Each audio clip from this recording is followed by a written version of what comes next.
Whoa, what's going on, YouTube? Usual suspects. Welcome to another great episode of the Monday Midsole. Got a great lineup of very, very special guests. I'm honored, but we'll go through the roll call. It's your co-host, Maally Moore, a.k.a. I done copped another one, a.k.a. Oops, I bought it again, a.k.a. Mr. Accidental Purchase. And I'm going to kick it off to my main man, the Mr. Marcus of the nursing home. What up, what up, what up? What's good, fam? It's your boy, Polos and J's, a.k.a. OG J Walker, a.k.a. Mr. Marcus. Coming to you live out of Dallas. I'm super excited about tonight's guest, but I'm going to kick it over to my little petty friend in crime, Mr. Unbox App. What's going on, everybody? A.k.a. Mo, a.k.a. The Herp, because you ain't getting rid of me. I'm back at you. I'm just messing with you. But yeah, I'm glad you guys had me on, and shout it over to Kev. What's going on, everybody? It's your boy Kev, Buckeye City Soul, straight out of Columbus, Ohio. Thank y'all for coming to join us.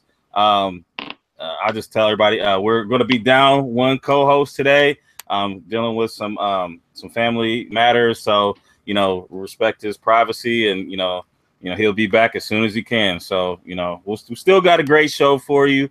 Like I said, we got a special guest today, Jacques, Slade, Kustoo, Hollywood. Hollywood. What's up, guys? Jacques Slade, a.k.a. I like Captain Crunch, a.k.a. cereal's the best, a.k.a. I ate yogurt this morning, a.k.a. I'm on the Monday Midsole. What's popping? A.k.a. ran 6 miles before 5 in the morning. True. Yeah, man. Trying to get it. Hey, nothing wrong with that, man. I get tired after about a quarter mile. Yeah, we all do it first. We all do it first. But man, we just gonna jump right into it, man. So like, what got you into shoes, and what shoe brought you into sneakers? The shoe that brought me into sneakers. Well, there's a couple of them. Okay. Well, we got time. So when I was young, the older heads in my neighborhood would rock the Jordan 4, and as a younger kid, you see the older kids in the neighborhood, the gangsters, drug dealers, whatever in your neighborhood, they got the Jordan 4s on. You're like, oh, I want the Jordan 4s. So that's like the first time there was a shoe I was like, oh man, I want that shoe. Then growing up in LA, you see a lot of people in the Cortez. So you always see somebody in the Cortez. So the Cortez holds a special place in my heart as well. Jordan 11 obviously holds a special place. That's the first shoe that I actually bought with my own money. And then the Air Max 95 was the shoe that I was like, okay, I love sneakers. Like that was the first one I was like, okay, like this is legit. Like I saw it in the store, the gray, the lines going down the side. And I was just like, all right, this is just a beautiful sneaker. And like, that's what really turned me on. And I would say ushered me into the sneaker world. That, and plus I played ball. So, you kind of got to love basketball sneakers if you play basketball.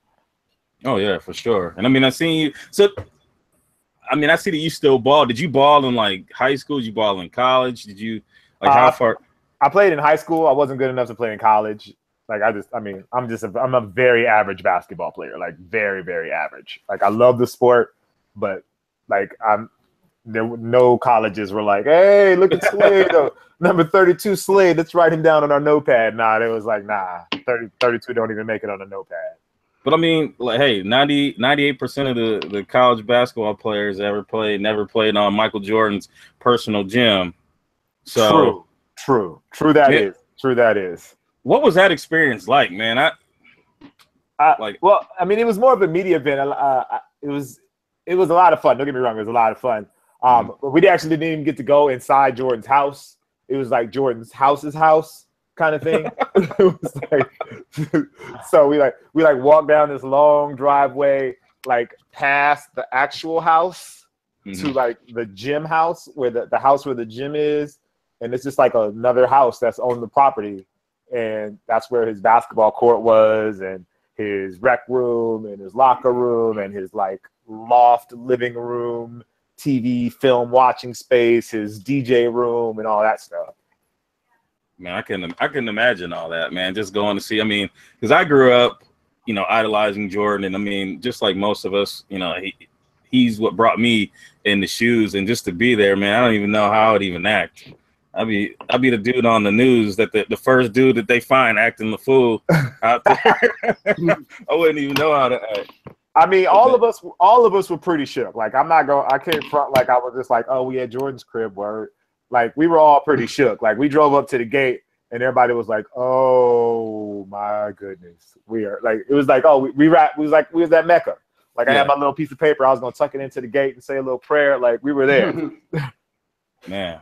I mean, with even that being said, so like, I mean, you've dealt with a lot of, you know, high profile people. I mean, you yourself are a high profile person, but like when you first started out, you know, did you get starstruck ever? Or, you know, and if you did, how long did it take to, you know, become like used to it? I can't even say that I'm used to it now. Like, I still get starstruck when I see people. Like, there's just like, I'm a basketball fan. And, you know, and a lot of the people that I get to meet are somewhat related to basketball. They're either players or coaches or something like that.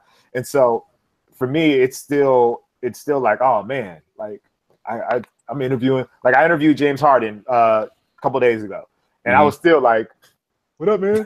How you doing? Like, you know, I got a front, like, to be like, oh yeah, let's do this interview, and this is when we're, you know, let's get it in, and I got a couple of questions, and like, I got to play it straight, but inside I'm like, that's James Harden. Like, you know what I mean? Like, I still act brand new on the inside, but I've been able to kind of cover that up and make it not so obvious. Man. Yeah, that's I just couldn't imagine that, man. Just even like the Jordan thing, just coming and be like, oh, I don't even know what to say. Yeah, I mean, like I've never actually met Jordan. I don't know how I would act around Jordan specifically. I've never actually met him. Like, shook his hand, like, what up, Jordan? I'm Jacques, you know, that kind of thing. It's always been like at a distance. I've been at a couple of events where he was at the same event, but I've never actually met Jordan himself. Okay. Well, let's go back to the beginning, man. Like, I mean, like I said, I talked to you a little bit earlier, and we were talking about, you know, like music and things like that, and how you started, you know, rapping. Right. So, like, how'd you start that, and then how did it get to the Bumblebee? The Bumblebee, well, the Bumblebee was the turn up point. But we'll start early. So I mean, I've always loved music. It's just something that I was always really passionate about, even as a kid. And in high school, I started rapping. College, linked up with a couple of cats, and we started a group, and we were rapping, and did an album with a group of guys called 1 to 1. Eventually did a solo album. It did terrible, like absolutely terrible, like went wood, kind of terrible. Like I might have sold like 1,000 copies, maybe sold 1,000. And so, but from that, I got a music supervisor for television and film. Found the album, and that kind of like gave me a second career, basically. So they used a lot of my music in television and film, so like in movies and TVs and stuff like that. And then that's how like I got my first role in a movie, and that's how I got a role in a TV show. And like I was going on set and coaching actors how to rap in like a movie scene and stuff like that. And so like that kind of gave me a second life, and that's where the music thing came about. And so like that just continued, and I still do that now every once in a while. Like I co-wrote the theme song for Brooklyn Nine-Nine, which is on Fox right now. I just did a song. Not just did a song. This was probably a year ago. God, maybe even more than that. I did a song for Neighbors 2. So there's a Kanye song. Like we redid a Kanye song for that movie. Yeah, I mean, so that's the music is just something that I'm just really passionate about and I love. And I did a couple of the B song was just a parody of I just heard the song when I just heard Black and Yellow. It just made me think of bees, and so I thought it would just be funny to do the song from the perspective of a bee, talking about black and yellow as his colors. And so I went and bought the bee costume with the wing, and I was like, I'm going to shoot a video for this, and I just kind of made it up. I mean, and that was something that we kind of talked about a little bit before too, is how, like, you know, people right now are so scared to step out on a limb. And I mean, you're able to do that, and then that developed into something even greater, you know, on all fronts. Oh, absolutely. So, I mean, you know, that's something that, you know, I hear like a lot of kids, oh man, that's corny, blah, blah, blah. But you gotta be different in order to stand out. Like, yeah. I mean, like we was just talking about. I mean, go ahead. No, I was gonna say, if I was worried about what everybody else thought about what I did, I would never do anything. I would never do anything. I mean, just even like this, like when I first started doing videos on YouTube, like I was using the green screen and acting like a television host. Like how sneakers is that? You know what I mean? Like nobody, like that's definitely corny.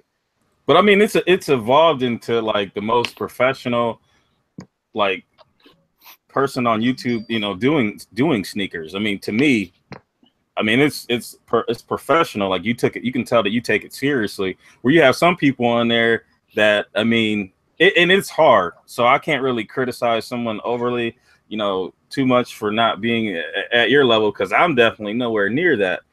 But like, just to, I mean, get out there and they're like, hey man, what's going on? I got these shoes. Check this out. Look at the bottom on these joints. You should buy them. All right, holla, like, subscribe. You know, I mean, and that's how a lot of people are. And but I mean, that works for people though. You know what I mean? Like, yeah. Like I have my own lane just because that's just the lane that I chose, and you know, through some luck, people gravitated towards that. Like I don't take credit for any of the shit I do. Like I know that I'm lucky to be where I am, and I just happen to find something that people kind of gravitated towards. Like I can't claim that I was like, yeah, I know how to flip this sneaker shit. Like it wasn't that at all. It was just a matter of, hey, I want to make something look professional for sneakers because I didn't really see that online. And I chose that lane, and luckily people were like, oh, okay, that's cool. That's cool. Like I didn't force that. I couldn't make that happen. I just got lucky. But there's other guys who do the total opposite. There's guys that do it on their phones, and they have tons of subscribers. So like I can't, like I try to make sure that, like, I'm not saying that what I do is better or cooler than what anybody else does. That's just the lane that I chose. I chose to do more work than they did in order to make my videos look the way that they do. But I mean, it definitely shows. I mean, and that's just the reality of it. But like, what made you transition from the music to, you know, the YouTube and, you know, the sneaker? So because my music career wasn't going the way I had planned, because, you know, I went wood on my debut album. I was still eating a little bit from music, from doing like teaching. I mean, from like the music and the TV stuff and the film stuff and stuff like that. So I was doing little stuff like that, but it wasn't enough for me to really live. And so I started teaching music at a high school, a charter school. And fun fact, Tyler was actually one of my students. Oh man, at the school, yeah. So I did that for a couple years, and then the school that I was teaching at, it closed down. It was a charter school, and so it closed. And I, in the meantime, my homegirl Jazzy, you probably know her online, Jazzy. I forgot what her I just call her Jazzy, but I don't know what her online name is. Nerd Like Jazzy. Nerd Like Jazzy, yeah, but I think she changed it. It's like just Jazzy now. Yeah, just Jazzy Ray. So I used to rap with her ex-husband. Her ex-husband and I were in a group together, and she was like, "Yo, I'm writing for this sneaker website." She said, "While you out of a job, do you want to like write for the sneaker website?" And I was like, "Sure, yeah." I was like, "Yeah, I'll do it like in the meantime while I'm looking for a job." And I just took on more and more responsibility, just, you know, being a dude that I am. And I was like, all right, I want to take more and more. And then I started doing video for them. So like my first video was for Kicks on Fire that I've ever done on YouTube was, well, for sneakers. It was for Kicks on Fire. And that's how, and then it just all took off from there. It just built in there. I went from Kicks on Fire, then I went to Nice Kicks, and then I started doing it on my own. Man, that's inspiring, man. But I mean, like, So when you started, like, what are the differences that you've seen in content from when you started to like today? To be honest, a lot of the content is a lot of it is the same. I think it's just evolved a little bit, where it's gotten a little bit more professional. I think all of the blogs have definitely gotten a bit more corporate, and so or I shouldn't say corporate. I don't want to say corporate. I want to make it seem like they've just gotten more business minded. So the free spirit and the energy of the sneakerhead is not necessarily as prevalent as it was, and it has more of a professional spin to it. But for the most part, it's the same. It's the same content. You know, it's just different shoes. Yeah, yeah, for sure. So what advice, like, if someone wanted to start, like, what would be like one of the like couple jewels that you would leave them with to, you know, on their path to success? I mean, it's the same thing for any. I think it would be the same thing for anything. Like, you know, you got to do the work. Like, you got to do the work more than anything else. You got to do the work. Like, people see me now and they're like, yo, like, you get these crazy packages or you get to go to these crazy events. But like, I'm working 4 or 6 hours a day just to edit a video, not including the research that I need to do to find the information, or the cameras that I need to set up, or the lighting that I have to do, or any of that. So none of that. All they see is that the packages come. So my thing would be just do the work, like, and, you know, hope that people gravitate towards it. My goal when I started creating content on YouTube was to create something that I personally would want to watch. And that's what I tell everybody. When everybody hits me, they're asking me like, oh, I want to do YouTube videos. What should I do? And my goal is to always tell them, create something that you want to see. And some people will like what you like. And it may not be 1 million people. It may just be 100 people, but you have to be comfortable in that. Like, you're creating something that you want to see and that you think needs to be out there. And you have to do that work to do that. You have to get started and you have to do it. Like, a lot of people just want the end, but they don't want that journey.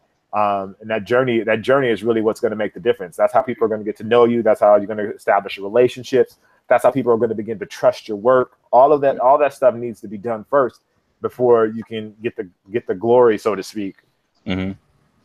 Yeah, I mean, that definitely makes sense. I mean, you gotta put in that elbow grease, man. You gotta put in that elbow grease. Absolutely.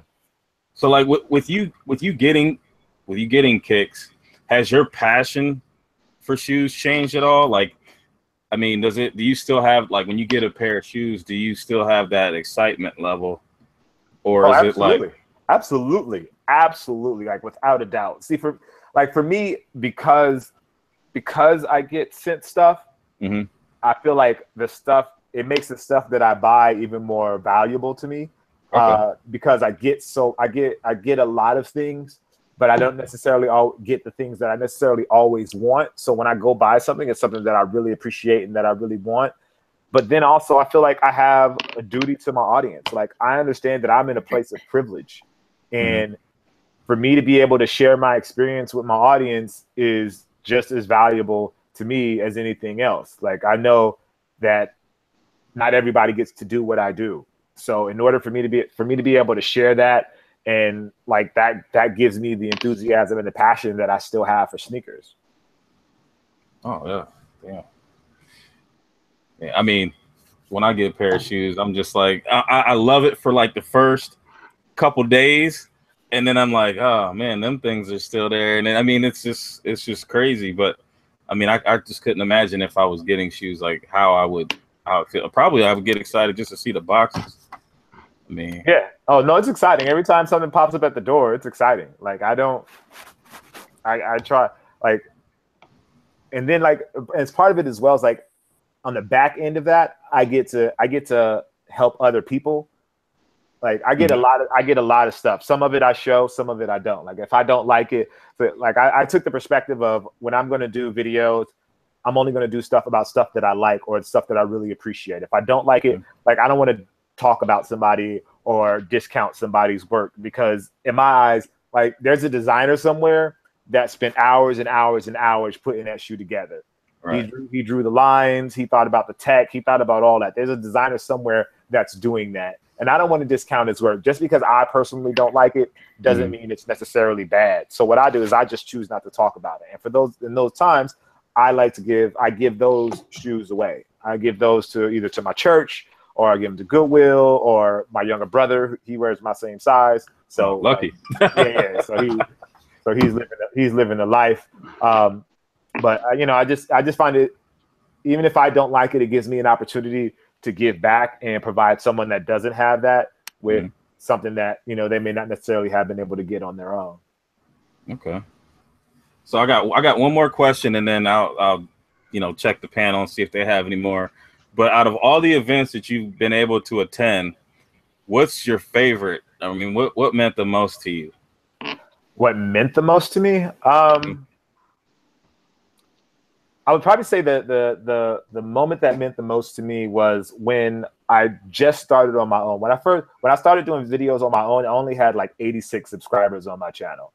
And because of the work that I had previously done, and this goes back to that, like, if you put in the work, like, people will respect what you do.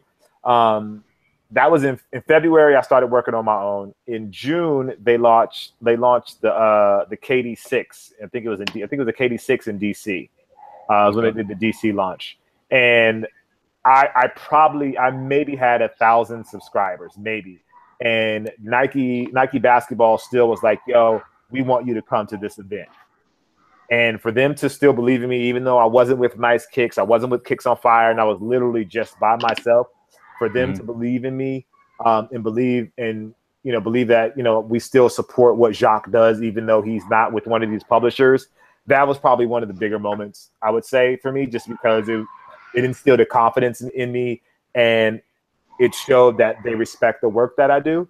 And so professionally, that probably meant the most to me. As a fanboy, as a, you know, sneaker guy, it had to be, you know, it was going to Jordan's house. Oh yeah.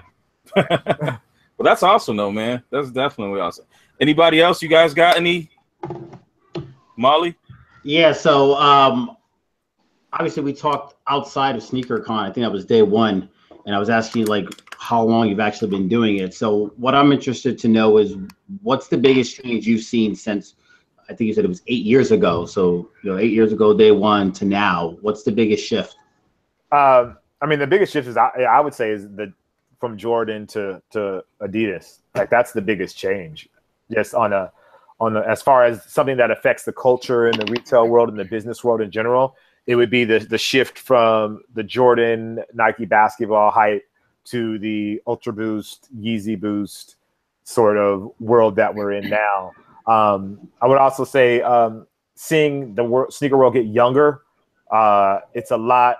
I feel like it skews a lot younger now than it did when I first started. I feel like it was an older, like 20, 25, 30 sort of age range back then.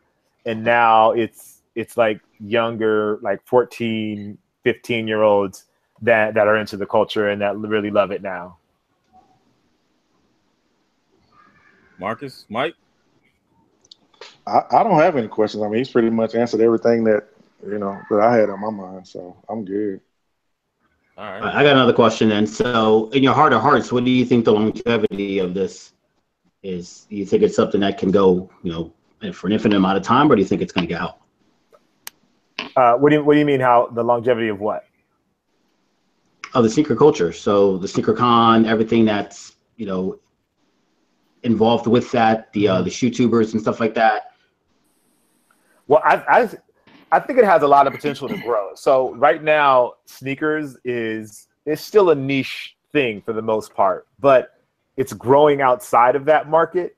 I think it's growing outside of the niche world, and that's allowing personalities within the sneaker world to grow outside of that niche market. And I think it's going to expand. I think of sneakers as like comic books back in the 80s and 90s, where it was just like, you were a nerd if you liked comic books back then. And I feel like sneakers is kind of in that space now, where it's kind of like very much a niche. You're like a sneakerhead. You know, you're not just a regular person. Like, normal people can like comics book now. Normal people can like Marvel. Normal people can like Iron Man or Deadpool or any of those things now. But in order to like sneakers now, you got to be a sneakerhead. You can't be just like a regular person. And I think sneakers is just starting to tap into that world where the larger part of society is starting to appreciate sneakers in a way that sneakerheads appreciate sneakers. So they're starting to see them as a style, as a design, as performance. They're starting to see all of those things. So I think it still has a lot of room to grow. It will never be as big as Comic-Con or anything like that, I don't think. But I do think it still has a lot of room to grow. There's still a lot of legs on sneakers. It's just how you approach it and how people deliver the message of sneakers. And I got one more out of that. So what do you think about Jordan's marketing strategy as far as the oversaturation right now, or like what are your thoughts on that, or what do you think will happen in the future with that? I think what we see now is what all the heads were screaming about when all the shoes were selling out. And they were doing all that complaining. Why don't they just make more? If they just make more, we'll be fine. And stop all these resellers and this and that. And now you're in that cycle, and now everybody's hot, or they're like, ah, man, Jordans, they whack now. Like, you know, they whack. They sitting on the shelves. I ain't copping that. But if it was limited, or if it was back like it was before, where they were only making a limited amount of the pairs, you know, people still be hot and hollering, you know, hitting up Jumpman 23 on Twitter, like, you know, sell out. I hate you, die, and all those Saturdays. Yeah, they be hot about it. And so now that's flipped, and Jordan's making all this product, now they upset. So what I think it's more of a cycle thing, where Jordan, kind of what they did before, where they were like, when they started making a lot of stuff and people stopped caring about it, and then they kind of had to tailor off until it got hot again. And I think that's where we are. It's like an S curve, and we're just heading down the bottom of the S curve now, and eventually it'll pick back up, and people will be hype about it again. Yeah, I mean, I like it like it is. I've given my because I can grab everything that I want. I don't mind it. Yeah, at a discount too, so I'm all for that. Right. But you know my theory. I think they're just flushing them out. They're getting the resale out. The price point is pretty much where that normal resale market would be, that 220, 225 area. And you know, either way, even if it goes to clearance, even if it goes to the factory, they're still making their margin. So if they've got a number of price point that they're looking to hit, and they're putting out this, you know, massive quantities, they're still making the same amount. It's just in a different way. Yeah. I mean, we had to think, and Jordan was eating for like 5-6 years. They were eating like crazy eating. Like they were making a ton of money. So, I mean, this is just an opportunity for them to really go back and really think about their strategy and their design and what they're going to do. And I mean, they do have a heavy reliance on retros, and I think they've always been fighting that war, where they're trying to introduce something new. And maybe this is that time where they really develop a strategy of how to approach the market as a new brand, as opposed to a brand that's reliant on their heritage. Last question here. Nike basketball. So, I mean, that's been pretty lackluster to say the least. Do you think, you know, that's going to be the trend, or do you think they're gearing up for something big as well? When you say, like, I feel like the guys that we're used to were having issues, like, you know, the LeBrons and the Kobes, like those guys that were selling out, and you know, the hyper dunks and all that stuff. I think Nike was a little aggressive with the pricing for those, and that kind of started to turn people away. But they have a new crop of stars. They have Paul George, they have Kyrie, and at those price points where those are now, I think they have a lot of room to really change the game and really change the market if they approach that the right way. And I think there is some genuine excitement in the Kyrie and the Paul George space. So I think there are opportunities there for them to really recapture the lab, you know, those years 3 or 4 years ago, or 2 or 3 years ago, when, you know, Nike basketball was insane. Right. Yeah. For me, it's just the lack of colorways, or the lack of creativity in the colorways. That's what really, you know, bothers me. There was no, you know, USA. There was no All-Star game. The IDs, which is, you know, I'm heavy into the IDs, that's fallen off significantly. So I just seen like a lot of letdowns, a lot of lack of creativity when it comes to Nike basketball. So I don't know. I think they're changing. I mean, I know, like in that quarterly report, they said they were going to definitely cut down on styles and how many styles they were putting out. And I think that's going to involve, I think that includes colorways as well. Like they were able, there was a time a couple years ago when they were able to put out anything and people would buy it. And I think the consumer got smart and got wise to that. And now it's a point where they've got to really pick those story and those storytelling moments and allow the consumer to gain that affinity for the product again, as opposed to just pushing out anything and having people buy it. So now they've got to position it where they've got to really choose those moments and let people get excited about the product again. So one more question. I agree. One more question. We can go Right. So Sneaker Files podcast just posted a question in the chat, and they said it's basically, the Jordans, they were supposed to have, the remastered and the better quality and, blah, blah, blah, with a higher price tag. And then now you're still seeing the same issues that they have, but with just the higher price tag. What are your thoughts on that? I think it's frustrating. I definitely think it's frustrating for the consumer. Like if you expect a higher quality product at a higher price point, and I think it's something that Jordan Brand knows. I think they're very aware that the consumer is upset and that sneakerheads are upset about it. And this position, it doesn't put them in the best light. And I think they know they need to change that. So I agree that it's not something that should be happening, and they should be fixing that, and they should be taking more care of that. But at the same time, I think the consumer I think we have some lofty expectations for what, and I think nostalgia plays a big part in it. And nostalgia tells us that things were so much better back then. But in the reality, they weren't really so much better back then. Like back then we didn't care as much. Yeah, I agree, because Fair enough. I mean, you look at the shape of a shoe like the Jordan 4 back when they first came out, and I think it's significantly different than what it is right now. And I'll take the new shape over the old one any day, because I mean, like after a while, they start looking like they come to a point. Right. Same with the fives. The fives are the same way. You look at the old school fives. But you hear what you guys are saying? Like you didn't care about that stuff when you got your first pair. Correct. Yeah. We had nothing to compare to. Yeah, nothing compared to. Yeah. Right, but you still weren't looking at the shape. You weren't. I didn't care. You didn't care. Like you didn't care. I probably still don't care. I mean, it's just something. It's just something that you sit there and you stare at something for so long, and you got to have something to say about it. Right. And I mean, and when you see it, when you notice a difference, you're like, well, I wonder why they made that different. Like I wonder why they went back to the original cut on the Space Jams when I like the cuts that they had, that they had been doing. Right. But I mean, it is what it is. I still bought 3 pairs of Space Jams. So, yeah. And I got one more question for you, because the chat has a lot of questions tonight that they're asking. Where is this chat? Somebody send me a link to this chat. If you go to YouTube and you go to our channel, and you should be able to see the episode with your name. Yeah, you'll see a live chat. Mm-hmm. Somebody send me the link, please. I'll hop in the chat. Go ahead, Kev. Okay. Now, Kev, to your point, dog, like I read this on the way to California.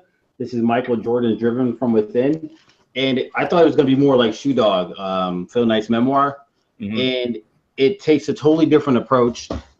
It talks about Tinker and how they collaborated to come up with a lot of the designs. Like you see the sketches and everything like that. So if you haven't, I would definitely take a look at that. It'll give you a better appreciation for the shoe, especially if you were so young that you can't remember like when all that came out and some of the commercials. Like, I mean, 89, I was what, 4 or 5, you know what I mean? So like when the 4s came out, I was literally 4. Like, so it just definitely gave me a better appreciation and just kind of knowing more of the history. Right. Yeah. So going back to the question from the chat, this is from Cassidy. She's from CNK Daily. And what she wanted to know was, how do you see the evolution of the streetwear, sneakers, and high luxury brands? And do you think more models or ambassadors will shift the culture as far as on the women's side? Do you think the culture needs to see more models, or do you see more ambassadors for the shoe line that are not necessarily modeling, scantily clad models, I guess you would say? Scantily clad. Okay. let's start. We'll start with the women, and then because I forgot the first question. I think there's a big opportunity for women right now in sneakers. I think the age of scantily clad women in sneakers, and that's the only way a woman can be considered a sneakerhead. I think that age is over, and now it's more of a respect kind of. It's more of a respect thing and like respect for knowledge kind of thing. And I think that opportunity for women is huge, is wide open. Like there is no female version of me, or not to say that there needs to be a female version of me, but there's no version of me, in the sneaker YouTube world. And a lot of it is, they're scared. I think a lot of women are scared to step into that world because it's such a male dominated space. But there are a lot of really smart, intelligent women that know sneakers probably better than I do. So I just think that there's a great opportunity for someone to step in that gap and really take things to an entirely new level, because I think the brands are hungry for women to represent that space. There's plenty of guys that do it. There's plenty of sneaker YouTubers. There's plenty of sneaker blogs. There's plenty of IG accounts about guys' sneakers and all of that. But there's not a lot of women or sites brands that tailor towards women. And the fact of the matter is, women generally buy the sneakers for the family. So just imagine if you can get a mom that's kind of cool and that can rock J's, rock Ultra Boost, and tell the performance story, but also tell this story, but also buy kicks for her 3-year-old kid. Like they're gonna go crazy for her. And that, I think that opportunity is there. It's just a woman just needs to step in that gap and just confidently step into that gap. I agree. Yeah, I got a real quick question, if you don't mind. We mind. And this is kind of more on a personal side, because I love hearing people's stories about their growth and everything else. But as you've gained traction and notoriety in your career and everything else, what are some things that you envision, and how do you see yourself moving forward in the next 5 years? Like what are your plans or your goals, and where do you see yourself? Honestly, that's a really great question. I've thought about that a little bit, and I honestly don't know. I don't know. I think because of the space that I'm in and the type of content that I've been able to create, it's opened up some opportunities for me. Like the opportunity with NBC was a great opportunity that's totally different from what I do in sneakers, and it allowed people to see me in a different light and to show that I have skills outside of talking about sneakers. Sneakers just happens to be the subject. If it's news or if it's pop culture or any of those things, I can do those things. So I think honestly, it's just, I don't know.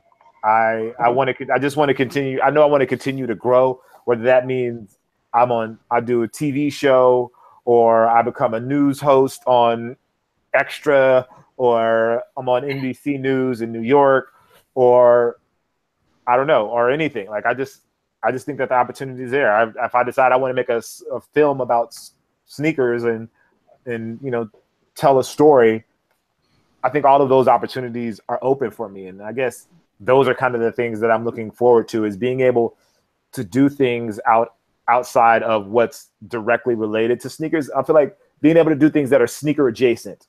So whether I want to do a campaign with a video game company or a campaign with a cell phone company, like I should be able to do that and still be able to speak to my same audience.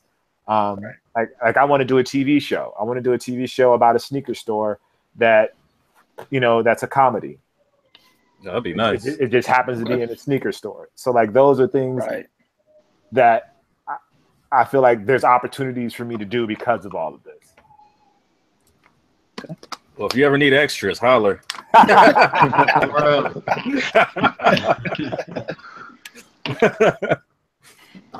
Oh man. So we're gonna move into Marcus's pickups. Weekly pickups. Well, I haven't been picking up anything. I'm slowing down on the sneaker pickups. I'm serious. I haven't picked up anything in a few weeks. Only thing I've picked up. Few weeks. What did you see? I saw you at SneakerCon, literally scratching your palms. You were fiended out. You're like, I gotta get something. I gotta get something. I gotta get something. But did I buy anything? I don't know. You disappeared for a while. I don't know. I didn't pick up anything. I didn't grab can't be held anything. accountable. Only thing I'm buying right now is those drop front boxes while I said. I told you, buying drop fronts. buy them online. Sale? Use Ebates, and you get 4% cash back. I bought 6 for $43. Yeah, they're on sale, Jacques. Yep. They got the 6-packs for like $43 plus tax. Where? Yep. On the Container Store. Oh, the container. Oh, yeah, because like I need so like I wish. No, I'm not gonna show you my room. But yeah, show it. It's a mess. It's like I don't know if you're gonna see it because of the light, but okay. Like, wow. Yeah. Green. What's that green box? Oh, that's the Ken Griffey Hall of Fame. Okay, yeah, I saw you open that. No, I ordered 72 myself because I got a bunch of orphans downstairs in the room that needed to be put away. So you ordered 72 boxes. Yeah, 72. I gotta get more money, man. No. You and me both. No, I'm like, I'm about to say, are y'all hiring? They're on sale, bro. They're on sale. You get 4% cash back. It's like 2 pairs of kicks. You just gotta put it. You gotta rationalize it. You gotta put it into perspective. No, 72. Yeah, he got Rejuvenator in his shot. I'm gonna put chapstick in my shot, see if that helps. If I can get me a sponsorship so I can buy 72. So what up, chapstick? Holler at your boy. That's like, come on, that's like 2.5 GRs. Let's not make it out to be anything too crazy. They were on sale, and I got 4% cash back. Come on. Yeah, I don't know. I don't know what math you're doing. I mean, because that's not 72. Right? Yeah, come on, man. You spent some racks. Racks. Times How 40. Much? 12 times 40, so that's 480. Yeah, I mean, yeah. I know. I'm good at math. We're good. Yeah. All right. 2.5. Oh, I know, right?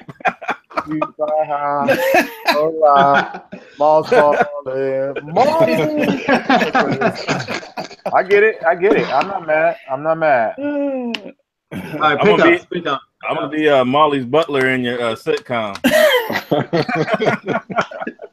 What's Philadelphia? Anything else, Master Molly? No, but like I said, I haven't picked up anything. I'm kind of saving up to, like I said, I'm gonna do my sneaker room. So hopefully, maybe the next episode, I'll have my sneaker room together and looking at some grills. So I'm kind of out of the game for a minute. Plus, got to pay for that trip to Atlanta for SneakerCon. So yes, sir. Got to cut back. Shawty. Yes, sir. So let's pass it over to Mike. What you pick up, man? Okay. Look at you. Hold up. Not even ready. Wait, he can't even fully disclose what he picked up. We know why. Well, no. So tomorrow's I can't. Y'all see it there. So I got I got these last Saturday. Oh, was that at Kickspo? No, Sneaker Mania. Got go these. To one of the shoe shows. All right. Okay. Shout out King of VI. You haven't even laced them up yet. Mm-hmm. No, man, I'm trying to go through some other stuff that I got, and then hold up. Wait a minute. I got these Tour Yellows. Damn. Accidental purchase. This dude pulling out grails. I know, right? He's like, yeah, let me pull out. Yeah, I got this. I got VRs. Yeah, he like, let me see what I got. Oh, I bought this $1,000. I know. Pair. It was very nice. You noticed that. He was like, "Oh well, I picked these up. You guys ever seen these before? Pick these up. These only like 700. Yeah. You know. Oh, and I got these. I got a good deal on these 2 bands. Yeah. You want to get on me for buying some daggone clear boxes, right? You know, I picked the wrong time to make a comment. So yeah, I'm done now. That's it. But after tomorrow's package, I am seriously out till September. Pause. That's what everyone says. Wait a minute. No, I told you. Yeah. Wasn't the rest of the year? It was like I'm done for a month. Yeah, I'm gonna take a month off. A month. Tomorrow's August. I'm done till September. Right. I got one other potential. I'm trying to get some DB6s, but other than that, I'm take a break. You doing it big time, man. I think I found a good price, so we'll see. I don't even want to pull mine out now. Oh. Please don't. Y'all not ready. I ain't got the RAM space for all this. Bang, bang. That's hilarious. All right. Well, I'll go because I know Molly's gonna embarrass everybody. Nah, else. I don't even want to go after Mike. I'm about to say Mike won this week. He was mad settled. No. That's why he couldn't go to LA because he had to make sure where he picked up the packages and hit them. Oh man, I hope your wife and all three. Oh, I hope she all three. No, I'm gonna tell her. I'm like, nah, they ain't let me on the show. Yeah. All right. Well, I just picked up a couple things. I got the friends and was it Family Forever. I got these on. I mean, I spent like $100 on these. PS. Ray gotcha, man. Yeah, he did, man. I was like, I tried to get them the day they came out, and then I couldn't get them. So then, I was like, all right, forget it. And then he posted a couple pictures. I'm like, man, let me check those out. So I've been kind of looking here and there, and then I found like $100. I'll take them. And then I made an dead stock. Yeah, dead stock. Oh, those are dope. I loved those. I saw a pair in New Orleans that this guy like customized and like he distressed them, and they looked incredible. If I find the link, I'll put the link in the chat if I can find it. Yeah, they were incredible. And then I copped I got this ID Ohio State colorway PG. I mean, right in time. Yeah, football season's on the horizon, and then I got the inside, I got the Buckeye. So, yeah, I mean, I had nothing crazy. I had actually made 2 other ones. About to say that came real fast. Yeah, I had already made that one when I put that picture up.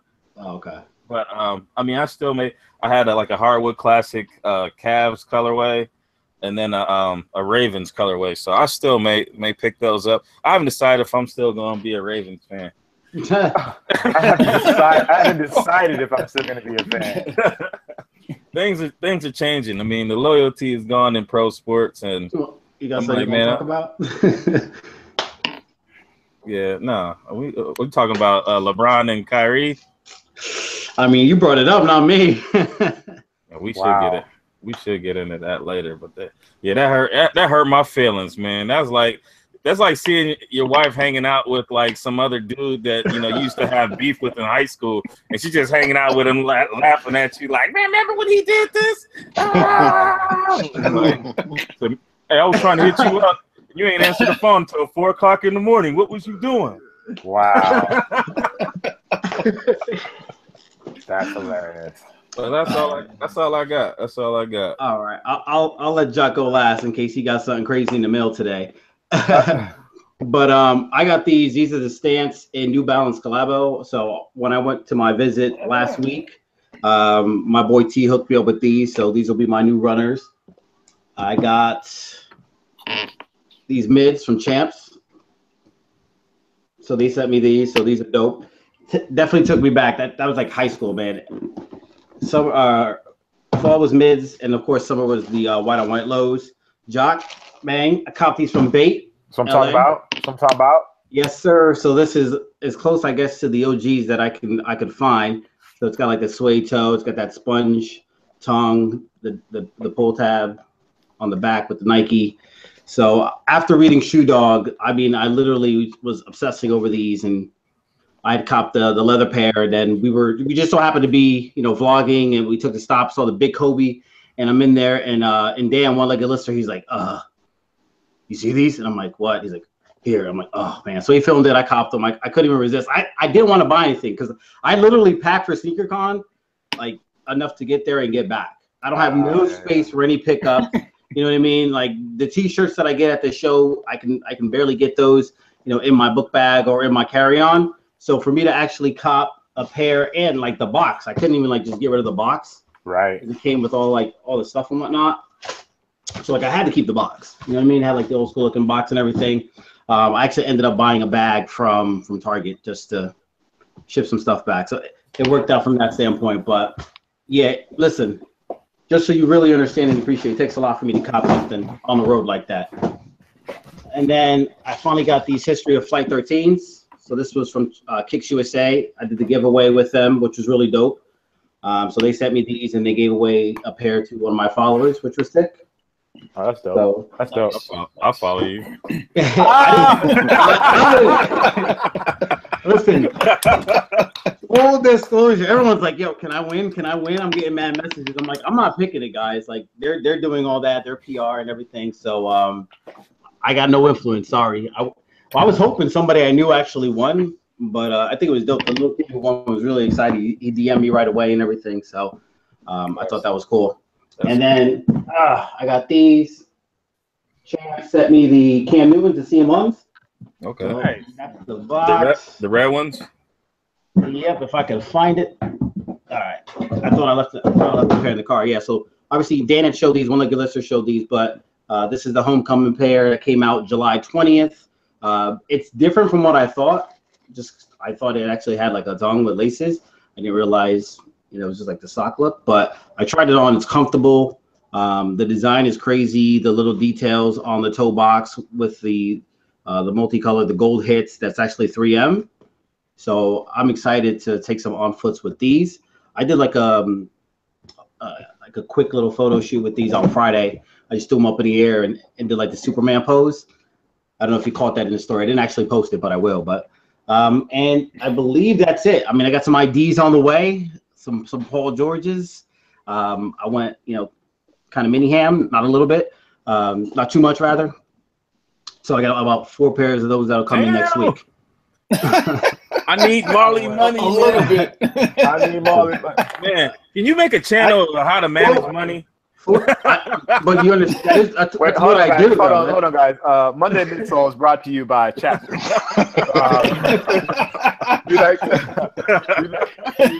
If your lips are dry, use Chapstick. Thank you. Go ahead. Sorry, go ahead. Sorry, Maally. Go ahead. Number one, that's what I do during the day. I do manage money.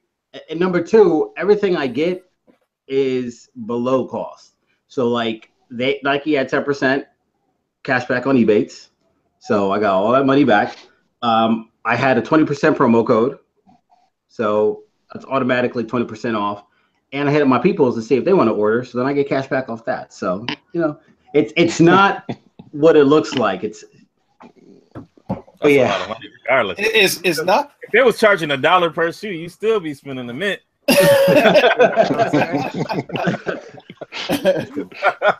It comes in waves. Like you said, it's an S curve, man. There's sometimes I don't buy anything. Yeah, it's an S curve that's shaped like an eye. $1 sign. Oh man.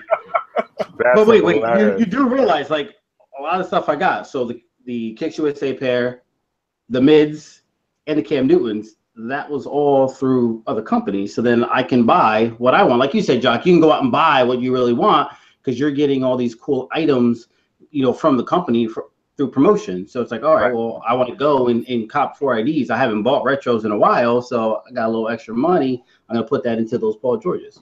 Absolutely. 4 IDs and 72 front drops.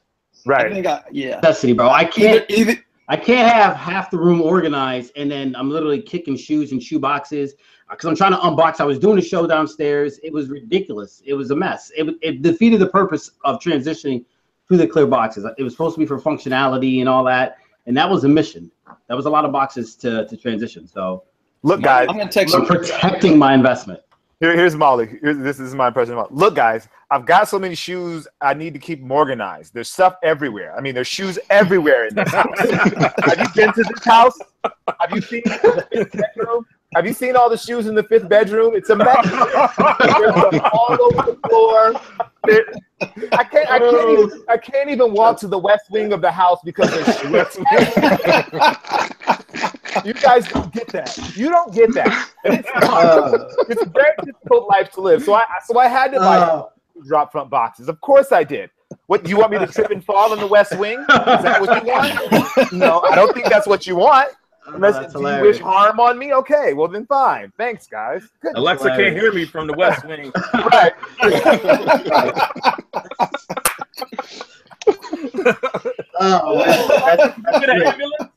Call the ambulance. Everyone here is like what 300 pairs up.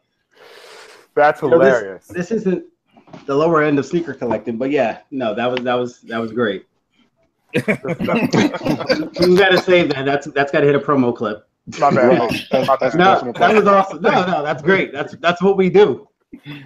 Oh, That's what we do. All right, Jacques, what did you get? What crazy transforming pattern, like with neon lights or beaming in the back? You know, I didn't get anything crazy this week. I just did an unboxing. Like, so I had an ant infestation, so I don't know where anything is because I had to kind of tear the room apart. Only thing I have right now that's close is the Brain Dead Vans collab. These look pretty cool. I actually like these. For those that haven't seen these, it's the Brain Dead Vans collab where they add all the graphics. It actually looks pretty clean. So this is the LX. This is the LX. That's all that I have close. If y'all give me like 2 seconds, I can go look for. Yeah. I got absolutely. 2 seconds. Hold on. We want to see because you got the exclusives. Man. Full disclosure, there's no 5 bedrooms. There's no West Wing. I just want to. There's actually 6. Listen, Dan has been over. He knows. There is still half a crib in my guest room. Like there's half? Yeah, it's got to go somewhere. So there's a 4 bedroom. We're gonna talk. And We're 4 gonna talk dens. afterwards. We can talk. We'll talk afterwards. Either I need to manage the money better, or I need to get rid of two of my 4 kids. Well, you got 4. I got 2. Oh, That's a big difference. I have 2. The problem is I love something else besides kicks, and that's why Well, there are ways to take care of that. This is true. Listen, It's it's not the act that you like. It's you get a little bit lazy at the end. He said, "I just black out at the end. I just leave it in." I just got Hashtag leave it in. Just the tip. Mercy. Exactly. That's the part you need to be worried about. Said, man, I've been playing with this snake, but I just got bit. Damn head.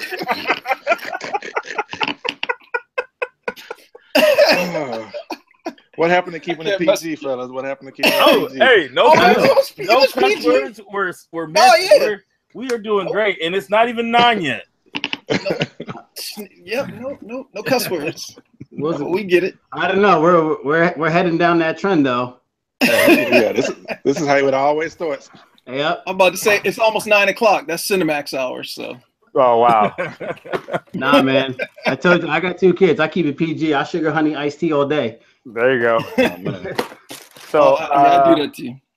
I got these. I got the 4% as well. Okay. But this is the Zoom Vapor Fly. This is the regular one, and then I got the 4% as well. Nike sent me the 4%, but I don't because of the ants. I don't know where they are right now. So got those. Geiger sent me his 001. So these look really clean. I really like Geiger, what he did with these. Oh. This is the orange colorway. You can pull this off in the office. Yeah. I think this is the best one of the colorways that he's done so far. He's done like a white and a black one, but I really like this orange colorway. I thought that was really dope. And then I got the 13s as well. Jordan sent the History of Flight 13s. Nice. That's it. Yeah, it looked really clean. Nothing too crazy. Nothing crazy this week. I was gone to. Oh, I got the Crazy Explosives, but I just don't know what they are. The Crazy Explosives 2017. I was out in Vegas. Vegas price, yeah. Those are dope. I don't have the Vegas colorway. I didn't get the Vegas colorway. They gave us the gray colorway. The Vegas colorway was the cleanest colorway though. Yeah, that Vegas colorway. I actually looked at eBay today and was like, oh, but I was like, nah, $300 to $400 on Adidas basketball. I don't know. Are they really $300-400 on eBay right now? Yes. Wow. Yes. But they were dope though. I mean, just the details on them. I was like, man, I haven't even tried on a regular pair just to, see how they look. So I was like, yeah, I couldn't, legitimize that. I think style wise, they're hard to pull off. You gotta be comfortable with who you are to kind of rock those outside. But basketball wise, performance wise, like they're amazing. Like they're amazing on the court. Would you take those? I mean, as far as just playing basketball, those over the 31s? Yes. Okay. I got to try them because I would play in the Crazy Explosive over 31, but I would probably play in the 29 before I played in the Explosive. Okay. I haven't played in the 29, but I play in the 31s, and those are the pair of shoes that don't burn the bottom of my feet after, a quarter or two. I mean, so, I typically will just rock with those, but I might try a pair if I can get a good deal on them just to see what they're like. I mean, because hoop shoe is different. I mean, if it's just for hoop, then it doesn't matter. I mean, as long as you feel comfortable. I mean, back in the day, I would ball in the most uncomfortable thing just as long as it looked good. Yeah, I'm out there balling in 11. Young, you can do that. Yeah. Now, I need help. Man. So, Marcus, man, what else we got coming out? Well, my PC down, so I can't pull up the weekly releases. I'm down. Well, I'm down. At least your internet's working. Here. Say what? I said we do have Kustoo. He probably knows off the top of his head what's coming out this week. I don't. Actually, let me see. This week, let me see. I think I have an email about it. I know those sales drop tomorrow. That Jordan 1 sale and that. Oh, does it? Oh, that's right. Yeah. They're not in the sneakers app, right? No, they're not. No, they GR. Hold on. I got it up here. So so tomorrow, kids too. The sale in University Red Jordan 1s. Did you already cop those? I did not. Okay. Apparently there's a kids colorway. No, I know you couldn't wait. I'm good. I told you they were gonna hit stateside and they were gonna go on sale. And I told you my price point was like 105. So if they can go to 105, somewhere in the 95 to 105 area, then I'll think about getting them because I want to get them customized. So I don't want to pay full price for them.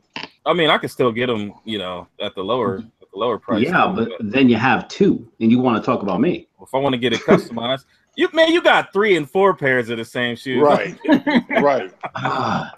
That's a rarity. That's the exception, not the rule. The Kobe AD, the NXTs. What do you think about those? I saw the Mamba Curio colorway, which I was pretty upset about. But that's this colorway, right? The College Navy and Indigo. Yeah, like I really want them to collab with somebody on those. I think it'd be really dope if they collab with somebody on those. I think they could really flip it if they do a really dope collab, but I haven't seen that yet. I feel like the Kobe's fading, and that's sad for me because I'm such a huge Kobe fan. But even myself after the 11s, like I really couldn't buy into the story of the ADs. Right. So it's like, oh, I want to buy these. Like the BHM colorway was nice, and there was one other colorway where I was halfway tempted, but even then I couldn't get myself to pull the trigger at 160 or 180 or whatever the price point is. Yeah. Do you think if he would have played in it, you would have been more apt to buy it? Well, of course. That in and of itself, it makes it more. It's like the retro versus the Team Jordan almost, right? I put the ADs in like that Mamba mentality category, where it's really not quite a Kobe to me, even though theoretically I guess it is. If they would have called it the 12, I think it would have opened up my my acceptance for it a little bit more. But I don't know. Yeah, calling it the AD does kind of take away from it. Oh, my Kobe's anymore. My Kobe's are dead. They said it themselves. Like, right. So we got a whole gang of Converse coming out just for you, Marcus, at the nursing home. I'm pretty sure all the ladies will be rocking those. I need that comfort. Yeah, man. Hey, man, those one stars are nice. With the bartenders. Those one stars are mad comfy. You have a pair already? Of the one stars? Yeah, I have 2 pair. I have the undefeated collabs. Yes. About the green, I got the green pair and the olive pair and the off-white pair. Very nice. And then we got some Hyper Dunks. I'm a big Hyper Dunk fan. So you got the React Hyper Dunk, Flyknit, and then you've got 3 lows coming out. So you got the navy, the light bone, and an olive colorway. Pass? I don't know, man. I feel like I got to get one Hyper Dunk a year at least, just to ball in. That's like the vintage summer league ball shoe for me. Yeah, I kind of want to play in them myself. Right. And then we got the Jordan 5 Cement for Dan. Cement. Cement. So I don't know. I saw these posted on Instagram. I wasn't a huge fan when they showed they were going to release. They're nicer than I thought on foot, but for me, Cement is 4, and then the 5 has its own identity. So to kind of intertwine the two, it's kind of messing me up.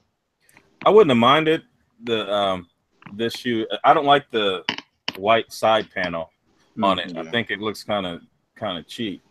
I mean, I did see Ray posted a couple pictures on it. Made him look like he murders the shots. But I mean, like I don't know. I mean, at a sale price, at a super sale price, I'd probably grab. But I'm definitely gonna leave him alone this Saturday. Oh yeah, I'm about to say 5s are my favorite, and this is a pass for me. Now, did you see House of Heat's mock-up?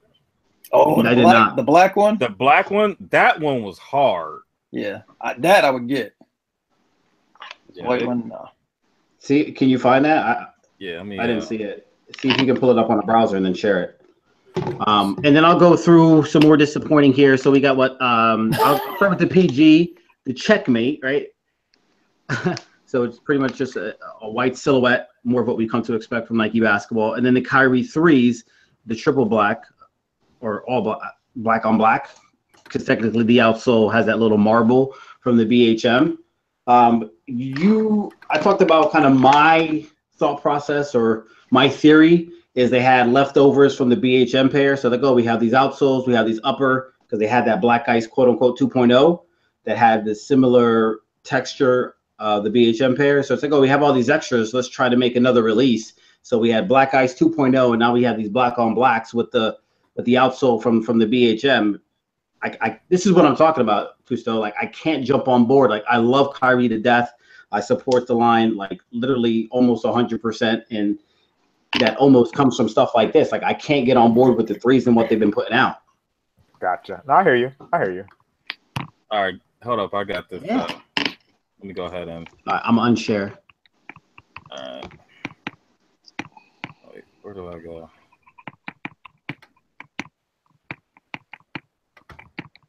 All right. Jeez. You see them? You see these?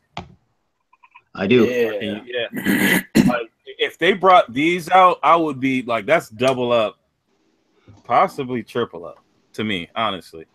Yeah, those are nice. Yeah, those are pretty dope. I'm not gonna lie. Yeah. They need to make these. They should have made these over the other one. They'll tweak it so that they don't have to give anybody credit. They will. And then just to round it up, we got some Air Max 97s, coming out. The Nike Flight Bonafide, some New Balances for Swang. Swanger. Swang. And that's it for this week, fellas. Not bad. You get to roll right on in to the Gap. Oh man, jeez. You're doing the most today. I know. You got me working hard out here. So the Gap, ladies and gentlemen, it's your favorite part of the show because primarily Dan would talk the most. But since he's not here, I'm gonna have to step in. I got some big shoes to fill. But this week we did a 90s basketball theme. So we picked either our favorite retro or something that meant something near and dear to us. I will start with Mike Unboxed app. And oh, my bad. And he has the Grant Hills. Let me share this real quick.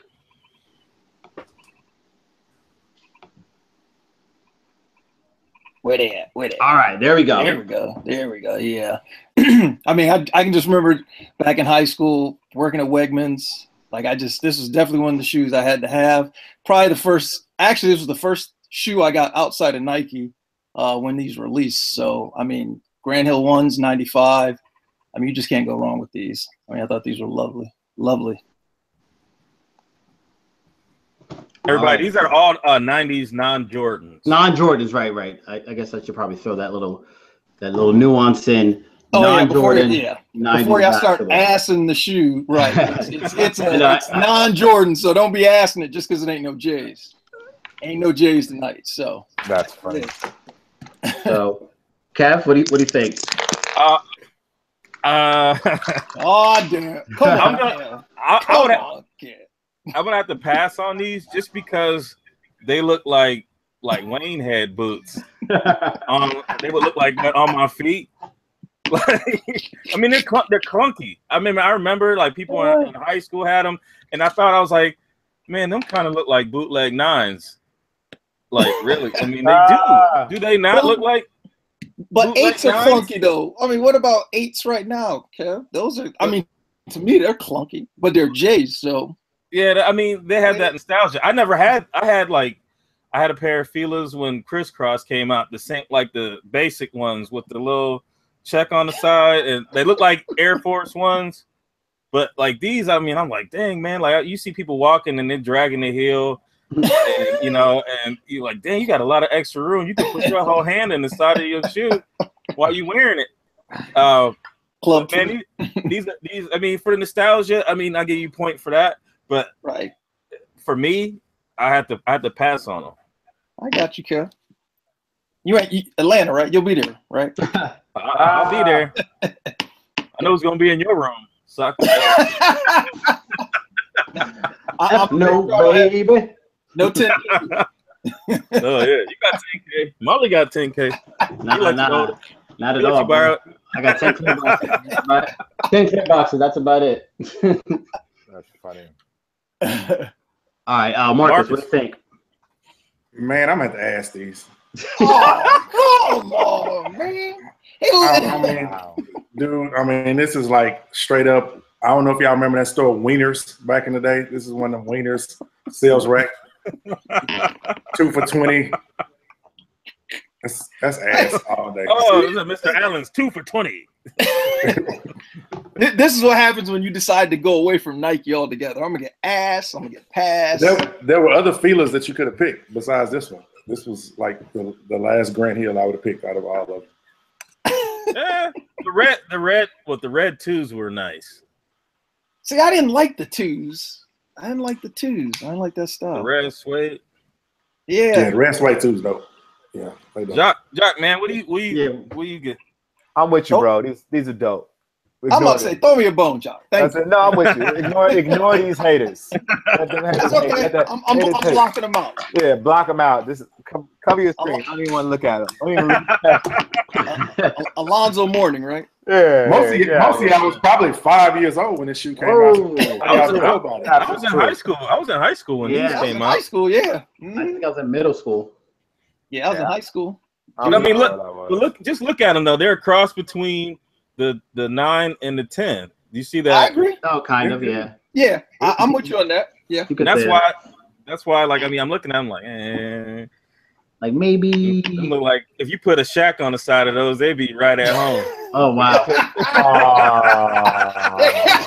Wow. Put that Shack in there. That's now. That's now. Yeah, now.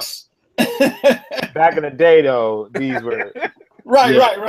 Back in the day. I think Marcus was like on his 5th job. You know, he was getting ready to collect Social Security when these came out. So, you know, for me, this really takes me back. I mean, to that whole Fila era. Because before I started buying my own shoes, you know, Mom was buying me Filas and stuff like that. So like Grant Hills, and then my Gap for the day. And the Irisons and stuff like that. That's what I copped in the 90s. So for me, this is definitely like a nostalgia type of thing. So, you know, I'm with you, Mike. I'm not gonna leave you hanging there, bro. These are dope. I got you. See, there we go. All right, so you got I know I liked you better than the rest. What did the chat say? What did the chat say? I can't see the chat. I see ass and I see pass. All day. All right, so that's okay. I'm gonna mark down who all asked them. I got You're so vindictive. you still got an after push out. You can't really hold them. Oh, you're right. Hey man, I would say that you probably got a pass. It's close to ass. It's on the rim. On the cusp. I was about to say it's like that girl who has one cupcake away from being on the rim. Close. It's on the. Are we gonna give him the benefit of the doubt? Ty goes to the runner. we'll give him the pass. 1, Okay. 2. So 2, 4, 6. All right, so you got an 8. Okay. Not bad. All right, so let's see who we got here. Oh, Kustoo. Yeah. We got the Reebok White Man Can't Jump pumps. Yeah. So I mean, I just feel like this shoe was just so revolutionary. Not that it was actually revolutionary, but the thought of it was revolutionary. That like it stands out to me as like probably I would say one of the biggest shoes of the 90s outside of Jordan. Like you have to give the Reebok pump. Outside of Jordan's, this shoe was like the shoe that captured the imagination of everybody, no matter how old you were. When you saw D Brown dunk in his pair, when you saw these in White Men Can't Jump, like this shoe was like that shoe. My original pick was the black top, but I decided to go with the pump just because I feel like it was more iconic, and anything otherwise is uncivilized. So, now, go ahead, y'all. Go ahead. Maybe say. Go on, say something. Go on, say something. I want to know what Marcus has to say about this one. Oh, let's get ready to rumble. Hurry up! The internet drop off. Let's go, Mr. Grump. When it came out, I hated it. They had you all gassed up thinking this shoe was gonna do something special when you come out there and pump. It didn't do nothing. It was a waste of my time. So on that, I'm just gonna have to go ahead and just pass it. I mean, I'm not gonna pass it because give a respectful pass. Yeah, I mean, I'm gonna pass it. I mean, I can't ask it because it did, like you said, it was revolutionary. It was something completely different from what you saw. I would have never had them on my feet, but I mean, it's. I don't know picky. how much I can take this. Mike, what do you think, man? Oh man, shoot, these are gas, please. I remember when I got these, thinking that all I gotta do is put these on, pump them up, and I'll be able to dunk. Best I could do was touch the net, so it's all good. But they were definitely gas on these. Like you said, from a revolutionary perspective. Granted, they didn't do much, but just the look, the concept, stuff like that. So yeah, these are definitely gas. Definitely, I'd cop these today still. True. Kev? Why you got your hand on your chin like that? He's in deep thought. What am I say about these? How can I nicely say ass? This is easy for me. I mean, these are gas. These are actually the first pair of non-Jordans that I got growing up. I remember my mom took me to I think it was Athlete's Foot, and was like, hey, I want you to try these shoes on because you're the same size as your brother's friend and he wants a pair. So I'm like, what? Mm-hmm. So I try them on. This was right before Christmas. I'm like, all right, she about to give me these. So then she bought them for, saying she bought it for him. And then she was selling that story real good on the way home. I'm like, you're really not going to let me get these or whatever? So she put them in the room, and I used to beat them home. I'd be home like 2 hours before they got home. And when I got home from school, I put them things on. I was jumping around the house. I was running around. Man, I had them things broke in by the time Christmas came around. And then, she gave, I think it was like a Super Nintendo, and she gave me, I was like, so she gave me the Super Nintendo. I know I'm not getting these shoes now because, that was the big gift. And then she was like, all right, well, go downstairs and get them Reebok things that you like. And then I was like, those are mine now. So, I mean, these have a special place in my heart. So I'm going to have to gas these. I'm talking about. I'm right there with you, Kev. I mean, like, I had these when I was younger. I just think back to my to the way my parents used to dress me with all these crazy colors and these high top shoes. And just hanging out with my pops at the basketball court, seeing everybody hoop and whatnot. So, I mean, these I would definitely cop if they came out 90s price. If they try to gas it up and hit it with a 160 or 180 price tag or anything like that, I'd have to let them fall and get them at my price. But I don't know, man. I'm gonna look. You might see these on my feet pretty soon. Yeah, that's what hurt me so much about when they re-released the Shacks. They were like 180 or something like that. I was just like, oh, come on, guys. Come on. What do we got from the chat? What y'all think, man? We gotta give them a minute because it's gonna They gotta process it. They gotta pump it up, man. And see, y'all gotta think about it. When this shoe came out, y'all were kids, and I was already. I told you on your 5th job, collecting Social Security. And I'm sorry, this was just a kid-looking shoe to me when it came out. I mean, because I was a grown man. Kid-looking shoe. It was getting gassed. I think it was a Hooper shoe. In that community, it was definitely a Hooper shoe. Possible. Yeah. But it looked like a kid shoe to me. Yeah, I feel like if you played basketball, like you had to, like there was no way you couldn't learn. Right. White man can't jump. Like, are you kidding me? I played ball, but I didn't wear them. I mean, I wore J's. I was running around the house doing this. Right. Everybody was. He was dabbing before it was cool. Right. All right, so we got gas on the chat. Yeah, it's gas. That's what I'm talking about. And an 11. All right. So next we'll go to Marcus before he gets tired and falls asleep on us. Oh. he got to choose before me. I'm just gonna throw that out there that had I chose, this would have been the one. But go ahead, Marcus. Introduce your petty shoe. Well, there's no question, pun intended. This is the best outside of Jordan Brand's shoe in the 90s that was released. Anybody says any different, have to slap you and your mama, because this was that shoe. You better come with it, man. This was that shoe. Y'all all know it. Watching Iverson play with this dope shoe, I mean, this is, to me, outside of the Jordan line, this is the best silhouette, period, hands down. Man. That's what it is. You can ask all you want. Go ahead, Kev. I feel like you gotta get something off your chest. No, I mean, all right. This is a shoe that I thought looked dope on like other people. It wasn't for me though. And I didn't like the honeybee, on the sole, or So I'm gonna go ahead and play devil's advocate here. And I'm gonna gas it, man. I mean, it's a dope shoe. It's a dope shoe. Mike. Ooh. Don't even do it, Mike. Don't even do it. I mean, get it off your chest. You speak the truth. Yeah, man. He did crap on yours. I'm about to say, man. I was honest. Either way, how you know I'm not going to be honest? If I say it's ass, is that not being honest? He got bad short-term memory, so he's not gonna remember this in the morning, anyways. No, unfortunately I have to gas these because I did have these when they dropped. So I mean, I wouldn't go into the best silhouette out of the Jordan, but I definitely thought these were with the hexagon and all the other stuff. And so, I'd honestly take the pump over these though. I would take the pump over those. Yes, that's close. Man, y'all crazy. you might be overcooking my grits. That's close. That's not even the same class. That's like comparing the 11 to the 19. They're not even in the same. Oh wow. Now that's a bit of a stretch. That's 11 to the 19. That's 11 to the 19. They both got padding up. That's the only thing that's. No.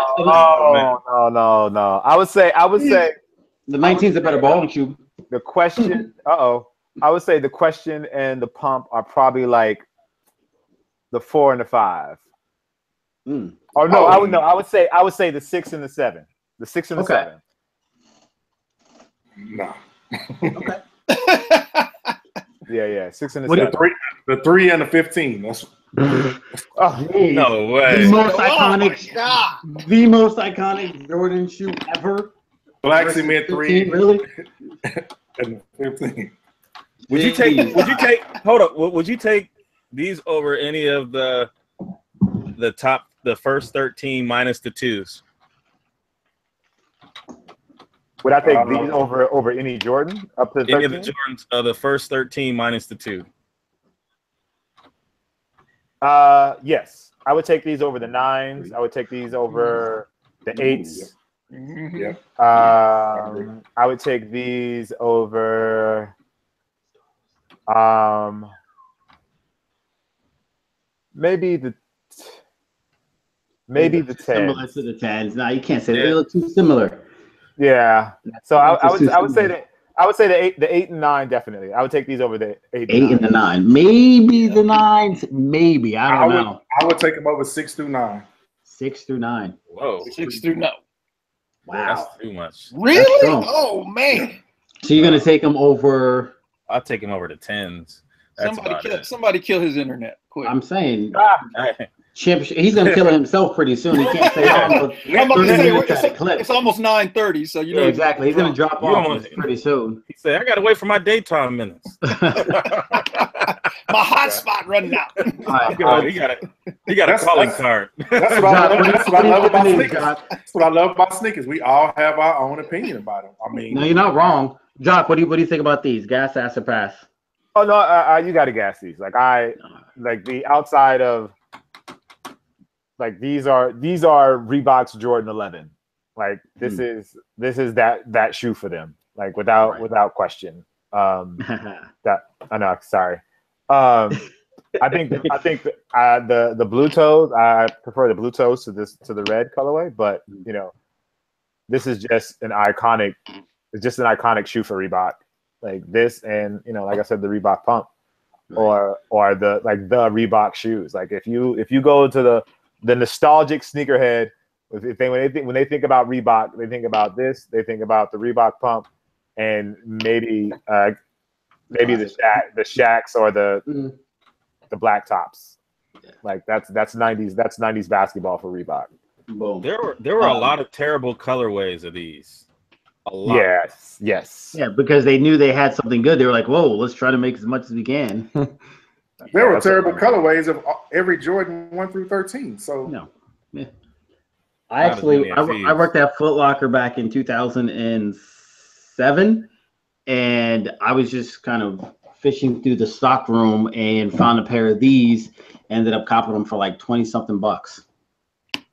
They were the black and they were the white and black pair. So I mean, before Kyrie, before Curry, before all that. Iverson was my dude. I was writing I3 on my notebook back in high school. Like this was it. Like this was that shoe. So I'm definitely gonna have to gas these. What do we got from the chat? Those baseball joints were terrible. The chat is doing nothing but talking shit about me because I said I picked them over the 6s. So if they talking about you, that's automatic gas. So here we go. All right, so that was yours. Mine might have some controversy. That's Gusto. All right, so mine was the spaghetti, the Stackhouse, bro. I'm telling you, Sixers. That was actually did root for them back in the day when they had Iverson, when they had Stackhouse. I tried to pull out my Stackhouse jersey, I couldn't find it. I found both my Iverson jerseys, the old school Sixers one and the one from 2000, 2001 when they went to the championship, but I couldn't find my stack. But anyway, like I said. Middle school, it was feel out for me. It was the Grand Hills. It was the Stackhouses. I had these. My only thing about them is they didn't last too long on my feet. I beat those to death really, really quick. That foam midsole got destroyed early, but I would definitely cop these again for the right price. I know the chat's gonna eat me alive. I know the chat's gonna eat me alive, but I don't care. I stay in my own lane. As you should, and out of respect, because you invited me on the show, I'm just gonna close my laptop screen.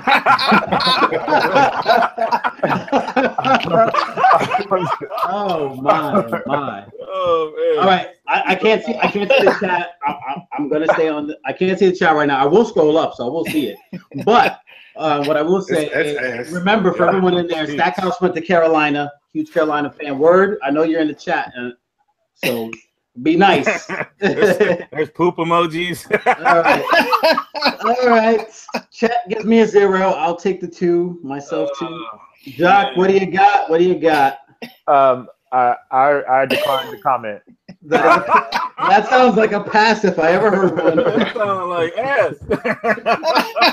In fairness, this was my number 2, right? Because the Irish was my number 1. Man. But anywho, go ahead. Kev, go ahead. Ray, roast them, man. Get the marshmallows out. These things stink. It's like, hey, man, let's make a Grand Hill and just put a bunch of extra strings on it. I mean, it is terrible. No love for Stackhouse. All right, Marcus, go ahead. I'm gonna pass it on because It was Stackhouse, and he went to Carolina. He's a Tar Heel, so that's the only. That was a great. That's the only reason. I'll take it, Mike. What do you got for me, man? I'm gonna just at the end of the day, I'm gonna just give it a pass. I don't think they're that bad, but I mean, it's just a little busy with the, like I said, the spaghetti type thing. Yeah. It's just a little bit too much, especially on 11.5. That wouldn't look good at all. So you dove on the grenade for this one. There's a trend. I constantly do that. I pick. But you know what though? He went for it though. You went for it. I get that. So you guys can pick the common one and win. You know, I want you to feel better about your gaps. So okay. I will take my lonely 5. Is it safe to come back? Yeah. It is. It is safe. You can come out. We got one last one here. Kev, go ahead and introduce your shoe, brother. Flight 95. I mean, before they re-dropped, I was looking on eBay for these things for years, and I mean, and they were up to like $400. I mean, for these, and I mean, and now when they drop back again, I mean, I think I bought them the first day they dropped, but then I waited and got a second pair for like $80. Nike basketball, they flooded. You can always get them down the road, but I wanted these so bad. I had these in high school and left them at the court. Oof. I mean, I had beat them down pretty good, but I mean, you've been robbed. So I had to get these, and I doubled up on these. So I mean, these are gas for me. Marcus, what do you got?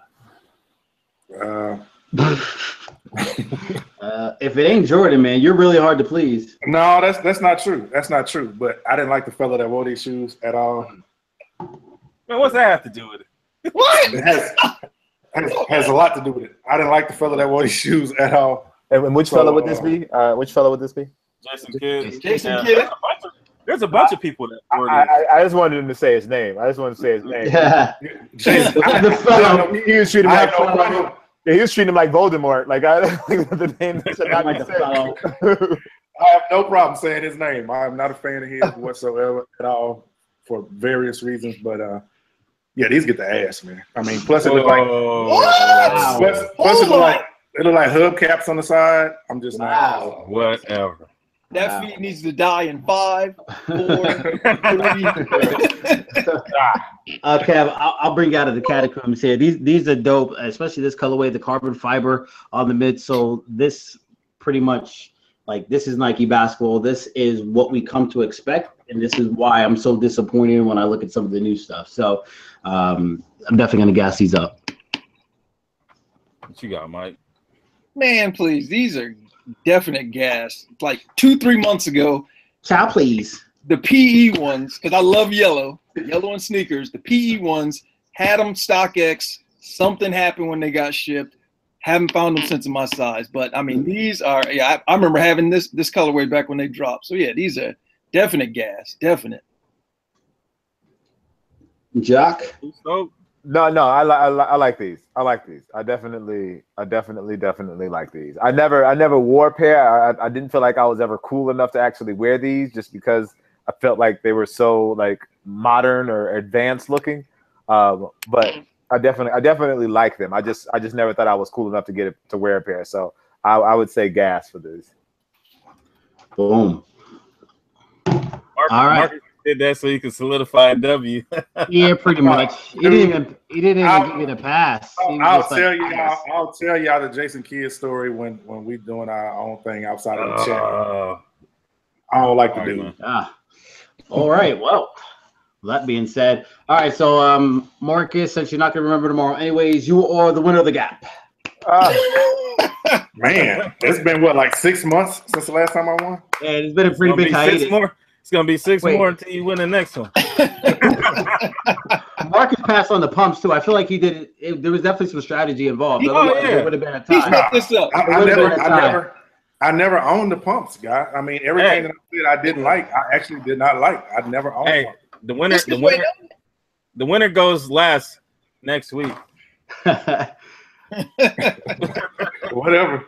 All right. So before we move on to the topic, Jacques, how you doing on time, man? We just want to be respectful of every time we've held you down for quite a while. So You want to jump into some of the topics, or? I got like 10 more minutes, to be honest. All right, so so quarter till. Yep, no problem. So whenever you got to drop off, interject and peace you out. Appreciate it. So wait, before we get to the topics, I need to get some drop front boxes.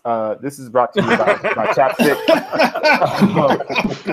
skin protector for your lips. If you want your lips to be right, get Chapstick. I need shout out Chapstick. I need this. You got to shout out the Container Store, man, because when you shout them out, they look out for you. Shout out the Container Store and them drop front. I know the Container Store should definitely look me out, but since we are plugging, we definitely want to give a very special thank you to the good folks at Rejuvenator. Protect your kicks, guys. Protect your investment. Thank you. What kind of chapstick is that? You guys want? This is a class experiment chapstick. Class experiment. All right. See, put it on your lips. There you go. There you go. Hey, Ma, why don't we go into mine and come to? I mean, because you've been going, and then this one I think that it would be good to have his input on. Absolutely. Go ahead. Just wanted to kind of get into, what makes a good influencer. And we're going to talk about the song or whatever later on. But some of the things that we look for, or the people that we look up to, like what are some of the key attributes that, we need to have in order to say, all right, that person is a keystone in the community. I listen to what he or she says. They hold weight on, what their thoughts are, on products and things like that. So I want to start with Jacques, because you are an influencer. You are somebody that people, look to, to think about, what their future purchases are going to be. And you're often the first look at what people, are going to see, a month or, two from later on, so I just kind of want to get your, your thoughts on that. I think that changes if you know what I mean. It depends on who you are. So like for Marcus, like he's going to respect a more he's gonna respect a more informed opinion that has weight and that can speak to the history and heritage of a brand and can bring that all into the conversation. So for him, that sort of influencer is going to hold more weight with him, as opposed to the 14-year-old kid who doesn't care about Jordan, doesn't care about Kobe, doesn't care about Kevin Garnett or any of those guys. All he cares about is Kyrie. He cares about James Harden, and he cares about Dame Lillard. So for him, the influencer is the guy that can wear a pair of Ultra Boosts and rock them like James Harden. So that's the person that is important to him. And, there's obviously a mix of those people. And, as you grow older, you start to reference other things and, you ask for that historical perspective. But in general, like that changes. It really depends on who you are to really say what an influencer should and shouldn't be. And if that makes any sense. Okay. Ma, what you think, man? I think it's what Jacques mentioned earlier. It's about being true to yourself. So if you have to start changing who you are and almost forming different opinions or completely going outside of your core to be an influencer, then you're really not an influencer. You get influenced. So if you're authentic, and like me, I'm a Curry fan, right? I'll wear my Currys any and everywhere. I don't care. You can drop as many L's in my comments as you want to. You can say they blew a 3-1 lead until you're blue in the face. I'm still gonna rock my Currys, and it is what it is. So I think the person who is looking at that, like, oh wow, he's pulling those off, and I've had you guys say, oh wow, those are actually pretty dope. I would wear those. Dan was here when we did the collection video, and he was like, damn, like I want to find those. Those are really dope. So, for me, it's just all about staying authentic. Mark? Well, with me, and Jacques kind of hit the nail on the head with what his statement was. I mean, there are certain guys who I follow and who I have respect for. Jacques, Jumpman, guys like that who are actually truly for the culture. Those other guys, I'll watch them for the entertainment aspect of it, but it's guys like Jacques and Jumpman, and there's several other people who I don't come to mind at this time, but who are true to the reason why I got into this, and people who I've been influenced by from day one. you know, and as long as we have people like that around, as long as we have people who are positive, you know, reinforcements in the community, it outweighs the other, you know, the nonsense that we see. You know, we spoke earlier about the diss song and stuff like that. Stuff that these guys do brings, you know, the positive side to it. And as long as we have guys like Jacques, Jumpman, and people like that, and even you guys, Maul, Kevin, you know, in the culture, then I'm okay with what everybody else does, because you always have to have a balance. You always have to have a balance. But, you know, it's people like this who keep me positive, you know, and motivated to keep doing what I do and keep me interested in what's going on in the culture. So, you know, I'm whatever you do here, like I've always said before, as long as you're not hurting anybody, I don't care what you do, but, you know, we have to have a balance, and these guys bring that. So that's what I look for. Mike, what's up, man?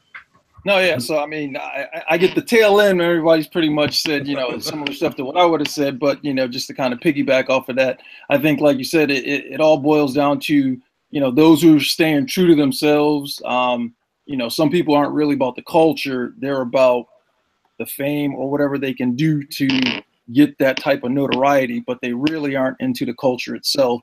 But like you said, there are individuals who, you know, I look up to and everything else, who have been true to the culture since getting into it, but at the same time are also spreading a positive message. You know, that's one thing I'm about, right? Just being positive. I want to see everybody do well. I want to see everybody grow.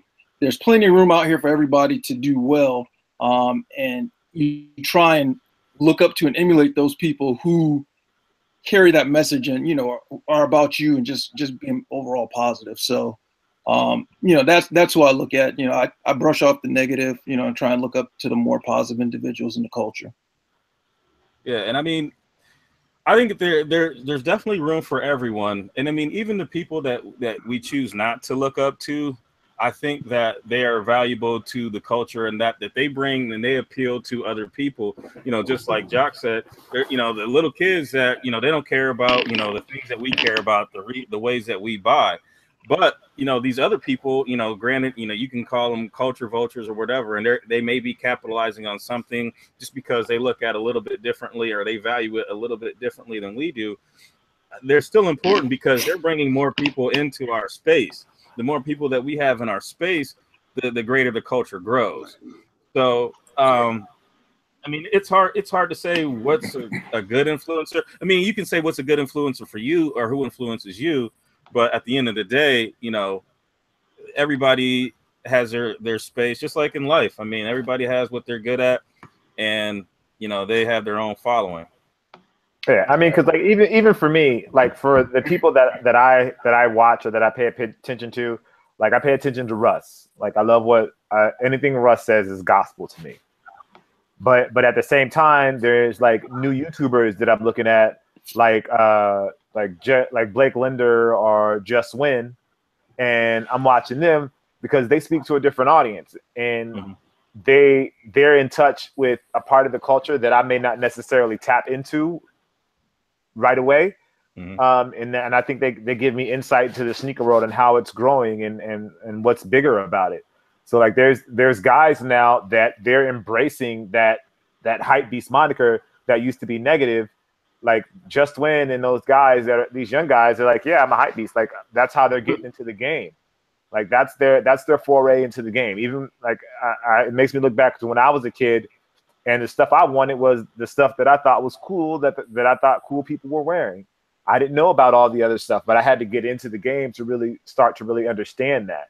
So for me, I guess, you know, it's a mix of the old and the new. Like Russ is the sneaker god to me. Like anything he says, I'm like, okay, yes, Russ. But at the same time, I'm looking at Just Win, and I'm just like, okay, so this is okay. That's what this generation is feeling. Like he's 19 or whatever, 20 years old, and he's paving his own lane based on the stuff that he likes and what he knows his friends like. And that's a totally different world and a different audience for us to get into, and for us to appreciate and to help cultivate. And like for me, I see it as an opportunity to be like, okay, that's dope. This is this and this is this, as opposed to just being like, you're just being a hype beast. Teach them a little something, and then they can kind of take that and make it their own. But you know, I try to be more open to it. To kind of piggyback off what you said, How do you feel that the guys like Just Win and Blake Linder get all of the attention where guys like you, Russ, and Jumpman got to the level that those guys do? How does that make you feel? I don't think it makes me feel any kind of way. I feel like there's someone always told me, like, for one, there's enough money out here for everybody. So, like, I'm not going to stop them kids from getting their money. However they decide to do their thing to make their money, like, do it. Like, get it. Get your paper any way you can. And, like, but just make sure, like, I feel like the way that I conduct business and the way that I do my thing, that there's a longevity to what I do. So even after the Ultra Boost hype dies or the Hype Beast hype dies, I'll still be able to do what I do and still be able to speak to an audience. So I don't really feel any way about it. I feel like they're young in the game, they're learning, and they'll adjust how they do business, based on how the culture talks to them. And right now they're in a place where the culture is speaking to them, and they're being able to speak to the culture by the way that they create content. And they'll either adjust and grow with the culture, or this will just be a phase and it'll burn out. So I don't get mad or anything. Do you think that Boost phase will fade out? Do you think that's something that'll go away? Yeah, I mean, just like the Jordan phase out, I think eventually Boost will go away as well. I think it's all cyclical. I think people got really fed up with the availability and all that stuff with Jordan, and the Boost came along, and it was just different enough that people gravitated towards it, and it was more readily available, and people wanted something different. Nike wasn't able to provide that, and Adidas was able to provide that with Boost, and they rode the wave of Kanye was there to help. So in the sneaker culture, like it really allowed it to take off and present something totally different. All right. Well, Jacques, once again, we appreciate you having coming on the show with us. No doubt. Guys, any final words before we let Jacques go? Oh man, I just say thank you, man. I just say thank you. Just keep doing what you're doing. I mean, because we need guys like you around, and I appreciate everything you do. Just keep doing what you're doing. Absolutely. I appreciate y'all, man. Thank you for having me on. It means a lot that you guys even want to see this ugly face. So we look at Marcus. So you'll be in Chicago, right? Oh, not Chicago. No, Atlanta. Oh, I'm sorry, Atlanta. Yeah. I'm definitely working on some stuff for Atlanta. Absolutely. All right, cool. So all four of us will be there. We'll definitely check you out, man. For sure, man. All right, guys. You guys look forward to it. Enjoy the rest of the show. All right, guys. Thanks, Good. Boom. And then there was 4. So, whew, that was dope. Yeah, I'm not even gonna lie. So much Not even gonna lie. man. I mean, I know. it's like we probably could have went with the with the interview the whole show. I'm about to say, you gotta. It was basically that. It was like, all right, we think this. What do you think? But I mean, that's what we were on here, and I wish we could have got more of the questions in from the chat. Right. But unfortunately, with the time constraint and everything. But we have all the info, in the bio for the show and everything. Definitely check him out. Okay, yeah. If you're unfamiliar with the work or haven't seen things lately, man, it's on a different level. I myself, I look at what he does and try to piece that into what I do because I think there's some parallels there. So, he to me, he's on the Mount Rushmore of sneakerheads on social media. That's where I put him. He's Mount Rushmore. I mean, I would say, as far as information wise, people that I pay attention, I would say him, Sneaker Files, and Pino. Yeah. The top 3 people that I look to for just new knowledge and things like that. I mean, they all have their own different style that's just great. So. Right. We've had all 3 of them on the show. So. Yeah, buddy. Exactly. So, all right, we I guess we could jump into another topic. We won't hit the full array of things, but I can pass mine. Yeah, I want to talk about the video. Mine I rant about all the time, guys. Usual suspects. Mine was just about the difference between the PE pairs and then what they actually give us. So, I mean, we've seen the meme, right? You and then the guy she tells you not to worry about. That's basically what they've been doing to us. So I'm not going to beat a dead horse there, but I did want to talk about this video a little bit. Hopefully everyone has seen it in some capacity.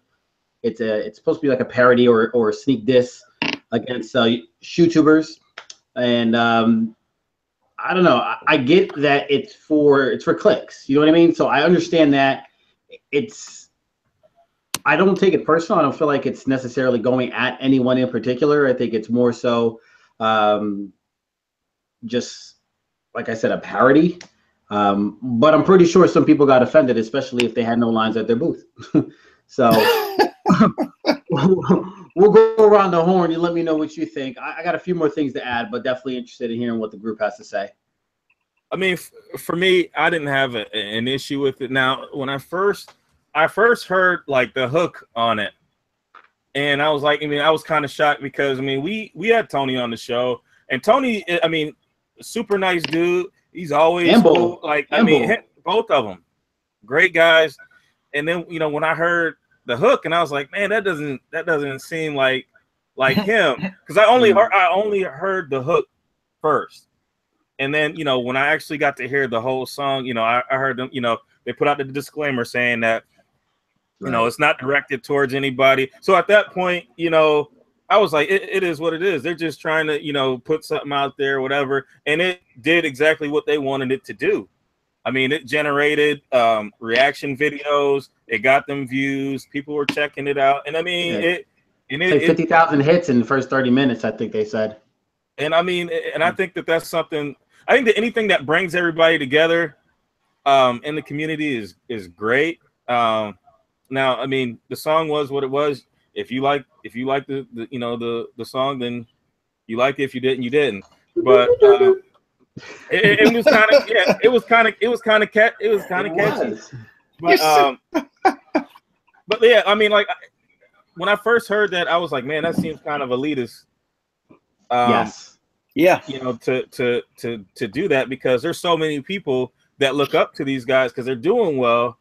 And then, you know, we go to SneakerCon, we all hang out, you know, we all talk to each other. And, you know, when I first heard that, I was like, man, that's kind of messed up. But then, you know, they put the disclaimer out. So I was like, all right, it is what it is. They're just making content. So I have no ill will or any problems with anything that, you know, on that video. I'm not gonna lie, I caught myself singing it several times. Was that Saturday or Sunday? I was like, I gotta get this out of my head already. That was worse. I just watched it. F no, baby.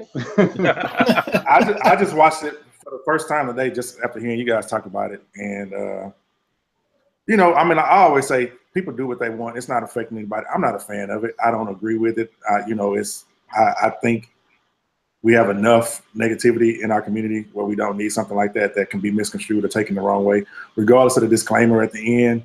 You know, the disclaimer was just thrown in there just so people wouldn't take it seriously, but there was some ill intent behind what they did. Oh, yeah. I mean, because for you to have these thoughts in the first place, yeah, you know, shows that there was ill content behind it. So I can't get behind it. Like I said, I enjoy what Keist does. He brings something different to it. I'm not really a fan of these people who are not really sneakerheads who have profited off of it.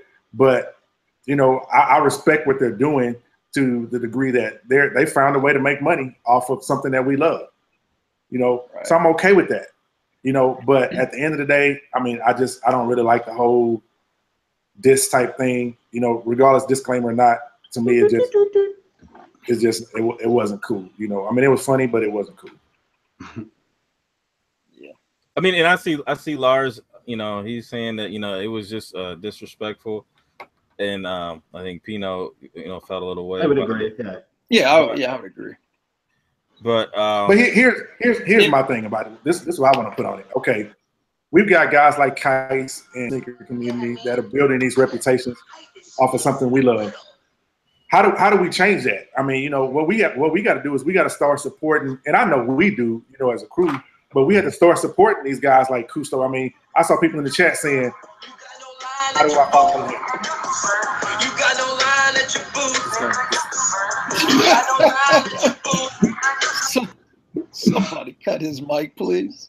Please shut it down. But no, on the real though, I mean, we talk about these other shoe tubers or whatever you want to call them, supporting the real authentic guys like Kustoo, like Jumpman, like Russ Bankston.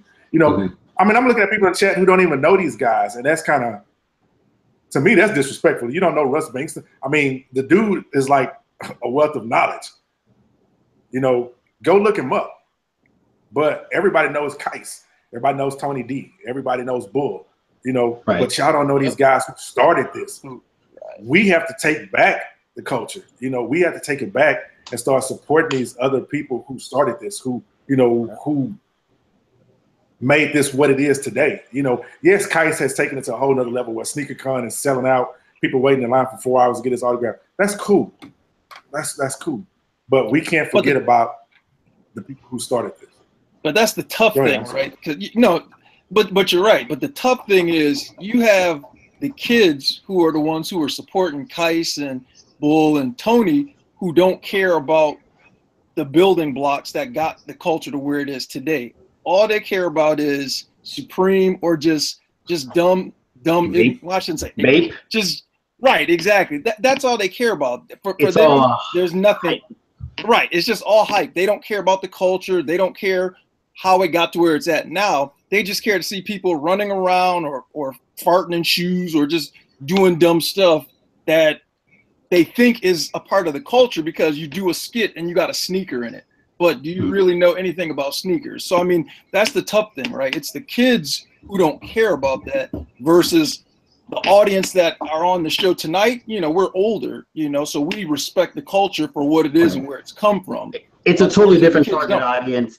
Like exactly. Our culture is so split, especially with the whole Boost wave. I feel like that brought in a whole slew of other, you know, I guess collectors or just sneaker enthusiasts. So you have there's levels to it. You know what I mean, Marcus? So like you have a more mature audience who understands some of the history and we have nostalgia. These kids don't have any nostalgia. It's just, okay, what's cool? We've had people like that on the show. They're like, wait, those are the Carmine 6s? Or, you know, they don't really know anything about the shoe yet. They headline, you know, SneakerCon. They're part of the Hoops Classic and all this other stuff. So there's a gap. There's a generational gap that, you know, we just need to kind of fill in some way, shape, or form.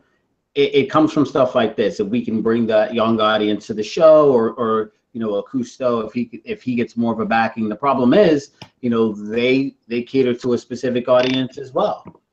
So it's all about getting that intertwined.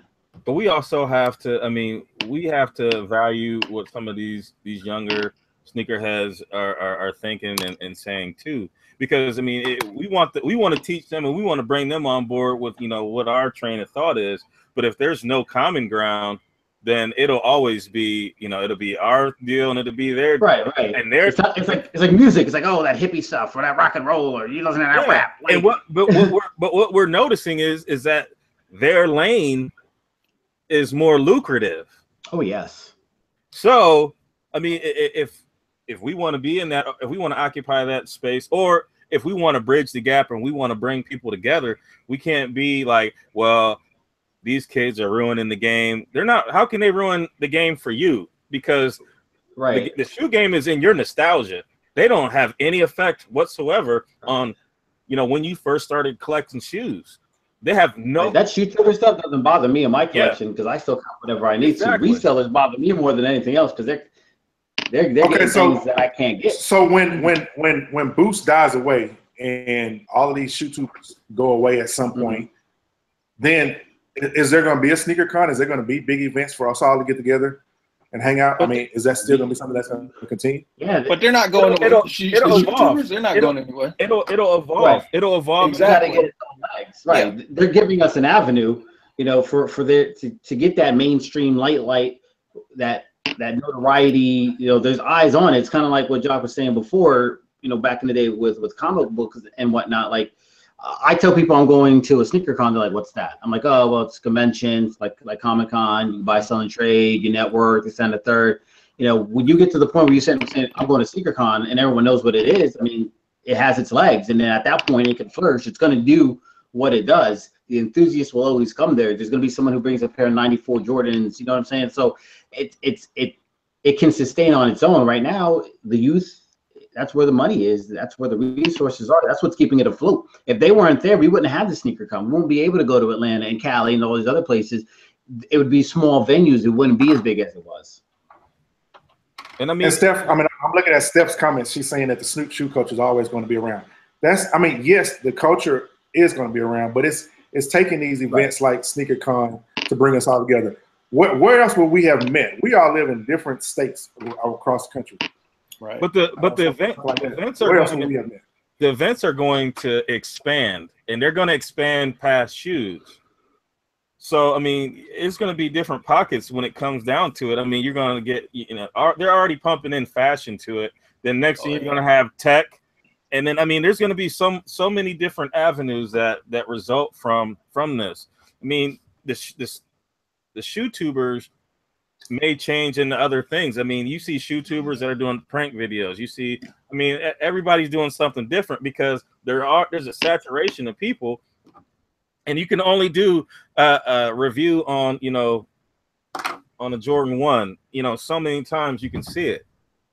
I mean, there has to be something different. And I mean, there's more and more cameras being bought to put out content. Everybody wants to jump on. I digress. So, I mean, with that, we're going to wrap up the show. We just went over 10 o'clock. And, you know, Kevin mentioned, obviously, Dan is not here today, one-legged lister. We miss him, you know, on the show. It's been 2 weeks, which is far too long.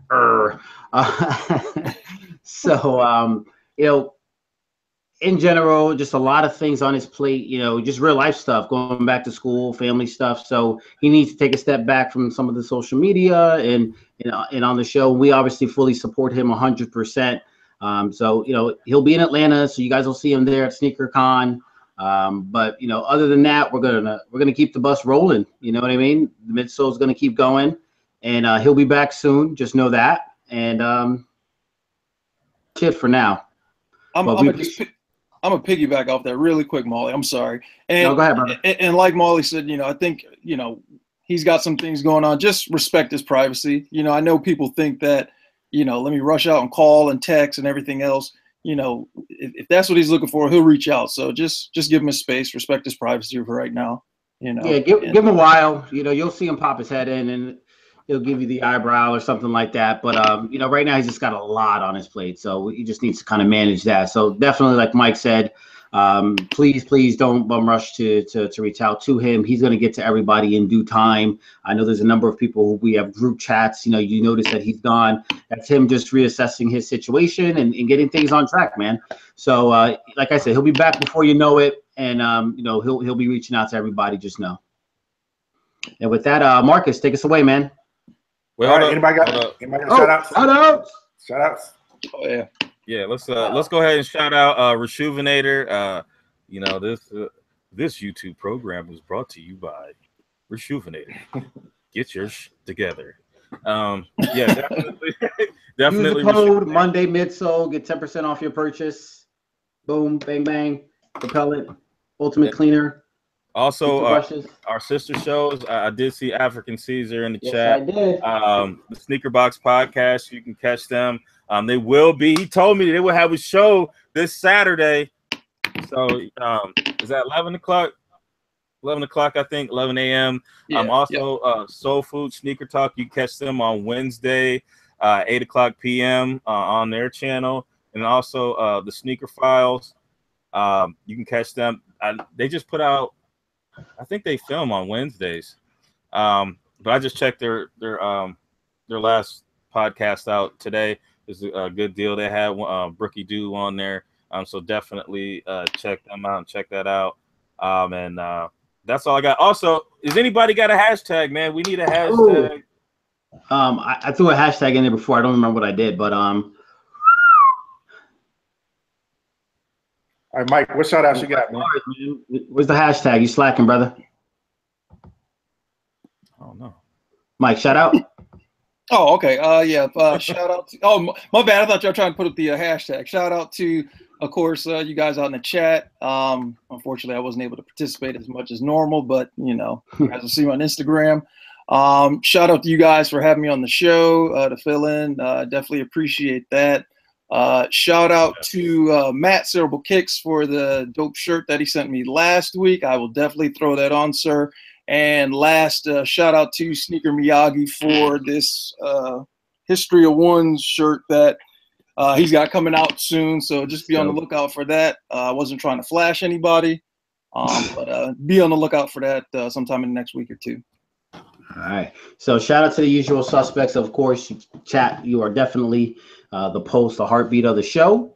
Hopefully you guys appreciated or enjoyed having Kusto and everything. We tried to get as many questions as possible. I'm seeing a lot of hashtag West Wing on the chat as I scroll up. So we're just gonna roll with that hashtag West Wing. So use that on IG and we'll definitely shout you out. All right. And with that, Marcus. All right. Well, I know y'all have seen our new shirts. Here they are. Go and check out the merch at what's the website? Bigcartel.com. I'll go on there. Post it right now. Pick them up. Yep. Go ahead and pick up the shirts.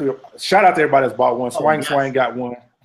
And I can't even pronounce your name. Aristocrat bought one. Diana bought one. Everybody, appreciate y'all for Jody supporting us. bought one. Chris bought one. I don't want to forget anybody. Yeah, we appreciate y'all for picking up the shirts. And download the Unboxed app. Oh yeah, for sure. Definitely. Download the Unboxed app. Unless he offended, delete it. I love y'all. Funny how things changes. Steph got one. Yes, Steph bought one. Hello. Steph got one. She was one of the pioneers, early ones. And she was threatening people in her story too. Like, if you don't buy one, you're dead to me. Yeah. Right. And that's one thing, man. I appreciate everybody's support when y'all tag us, everything that y'all doing out there. I mean, we love it. We see it. I don't always get to respond. You know what I'm saying? But don't think we don't see y'all, because we do. Yes. Heather Kopp, Stephen Kopp, Ryan, Cristo, Steph, Jody, and Diana, straight from the site. Much appreciated. And we definitely appreciate when you guys drop our hashtag. What is it? No, not the hashtag. Oh, our flyer. Yeah, our plug. You guys drop our flyer, man. That means a lot because you're reaching areas that we can't reach, and you're helping us grow. And the more we have in the chat, the funnier the stuff gets. The more material we have to roll. Definitely. And thank you to everyone who copped shirts at SneakerCon, who came and chopped it up with Dan and myself. Everyone who took pictures on foot, full body pics. What? You gotta specify, because everyone's like, oh, on foot, but there's regular pictures being taken as well. Full body pics. I don't know. It just made sense to me. Not just socks. Not just from the calf down. Regular, normal. Hey, I'm excited to see you. That's what you look like. Hey, let's take a picture. So. All right, man. Go ahead, Marcus. All right. Well, once again, thanks everyone for all your support. Thanks for coming out every Monday, checking us out, watching us, staying in the chat, keeping it lit. I mean, without y'all bring the comedy. We just feed off of what y'all give to us. So keep on doing that. Like we said, everybody just say a prayer for Dan. He will be back soon. And anybody that can make it to ATL, please do. We all plan on being there. It's going to be the first time we all together in one spot. Hang out with us. We're going to have a good time. And with that, we'll see y'all next week. Peace. Peace.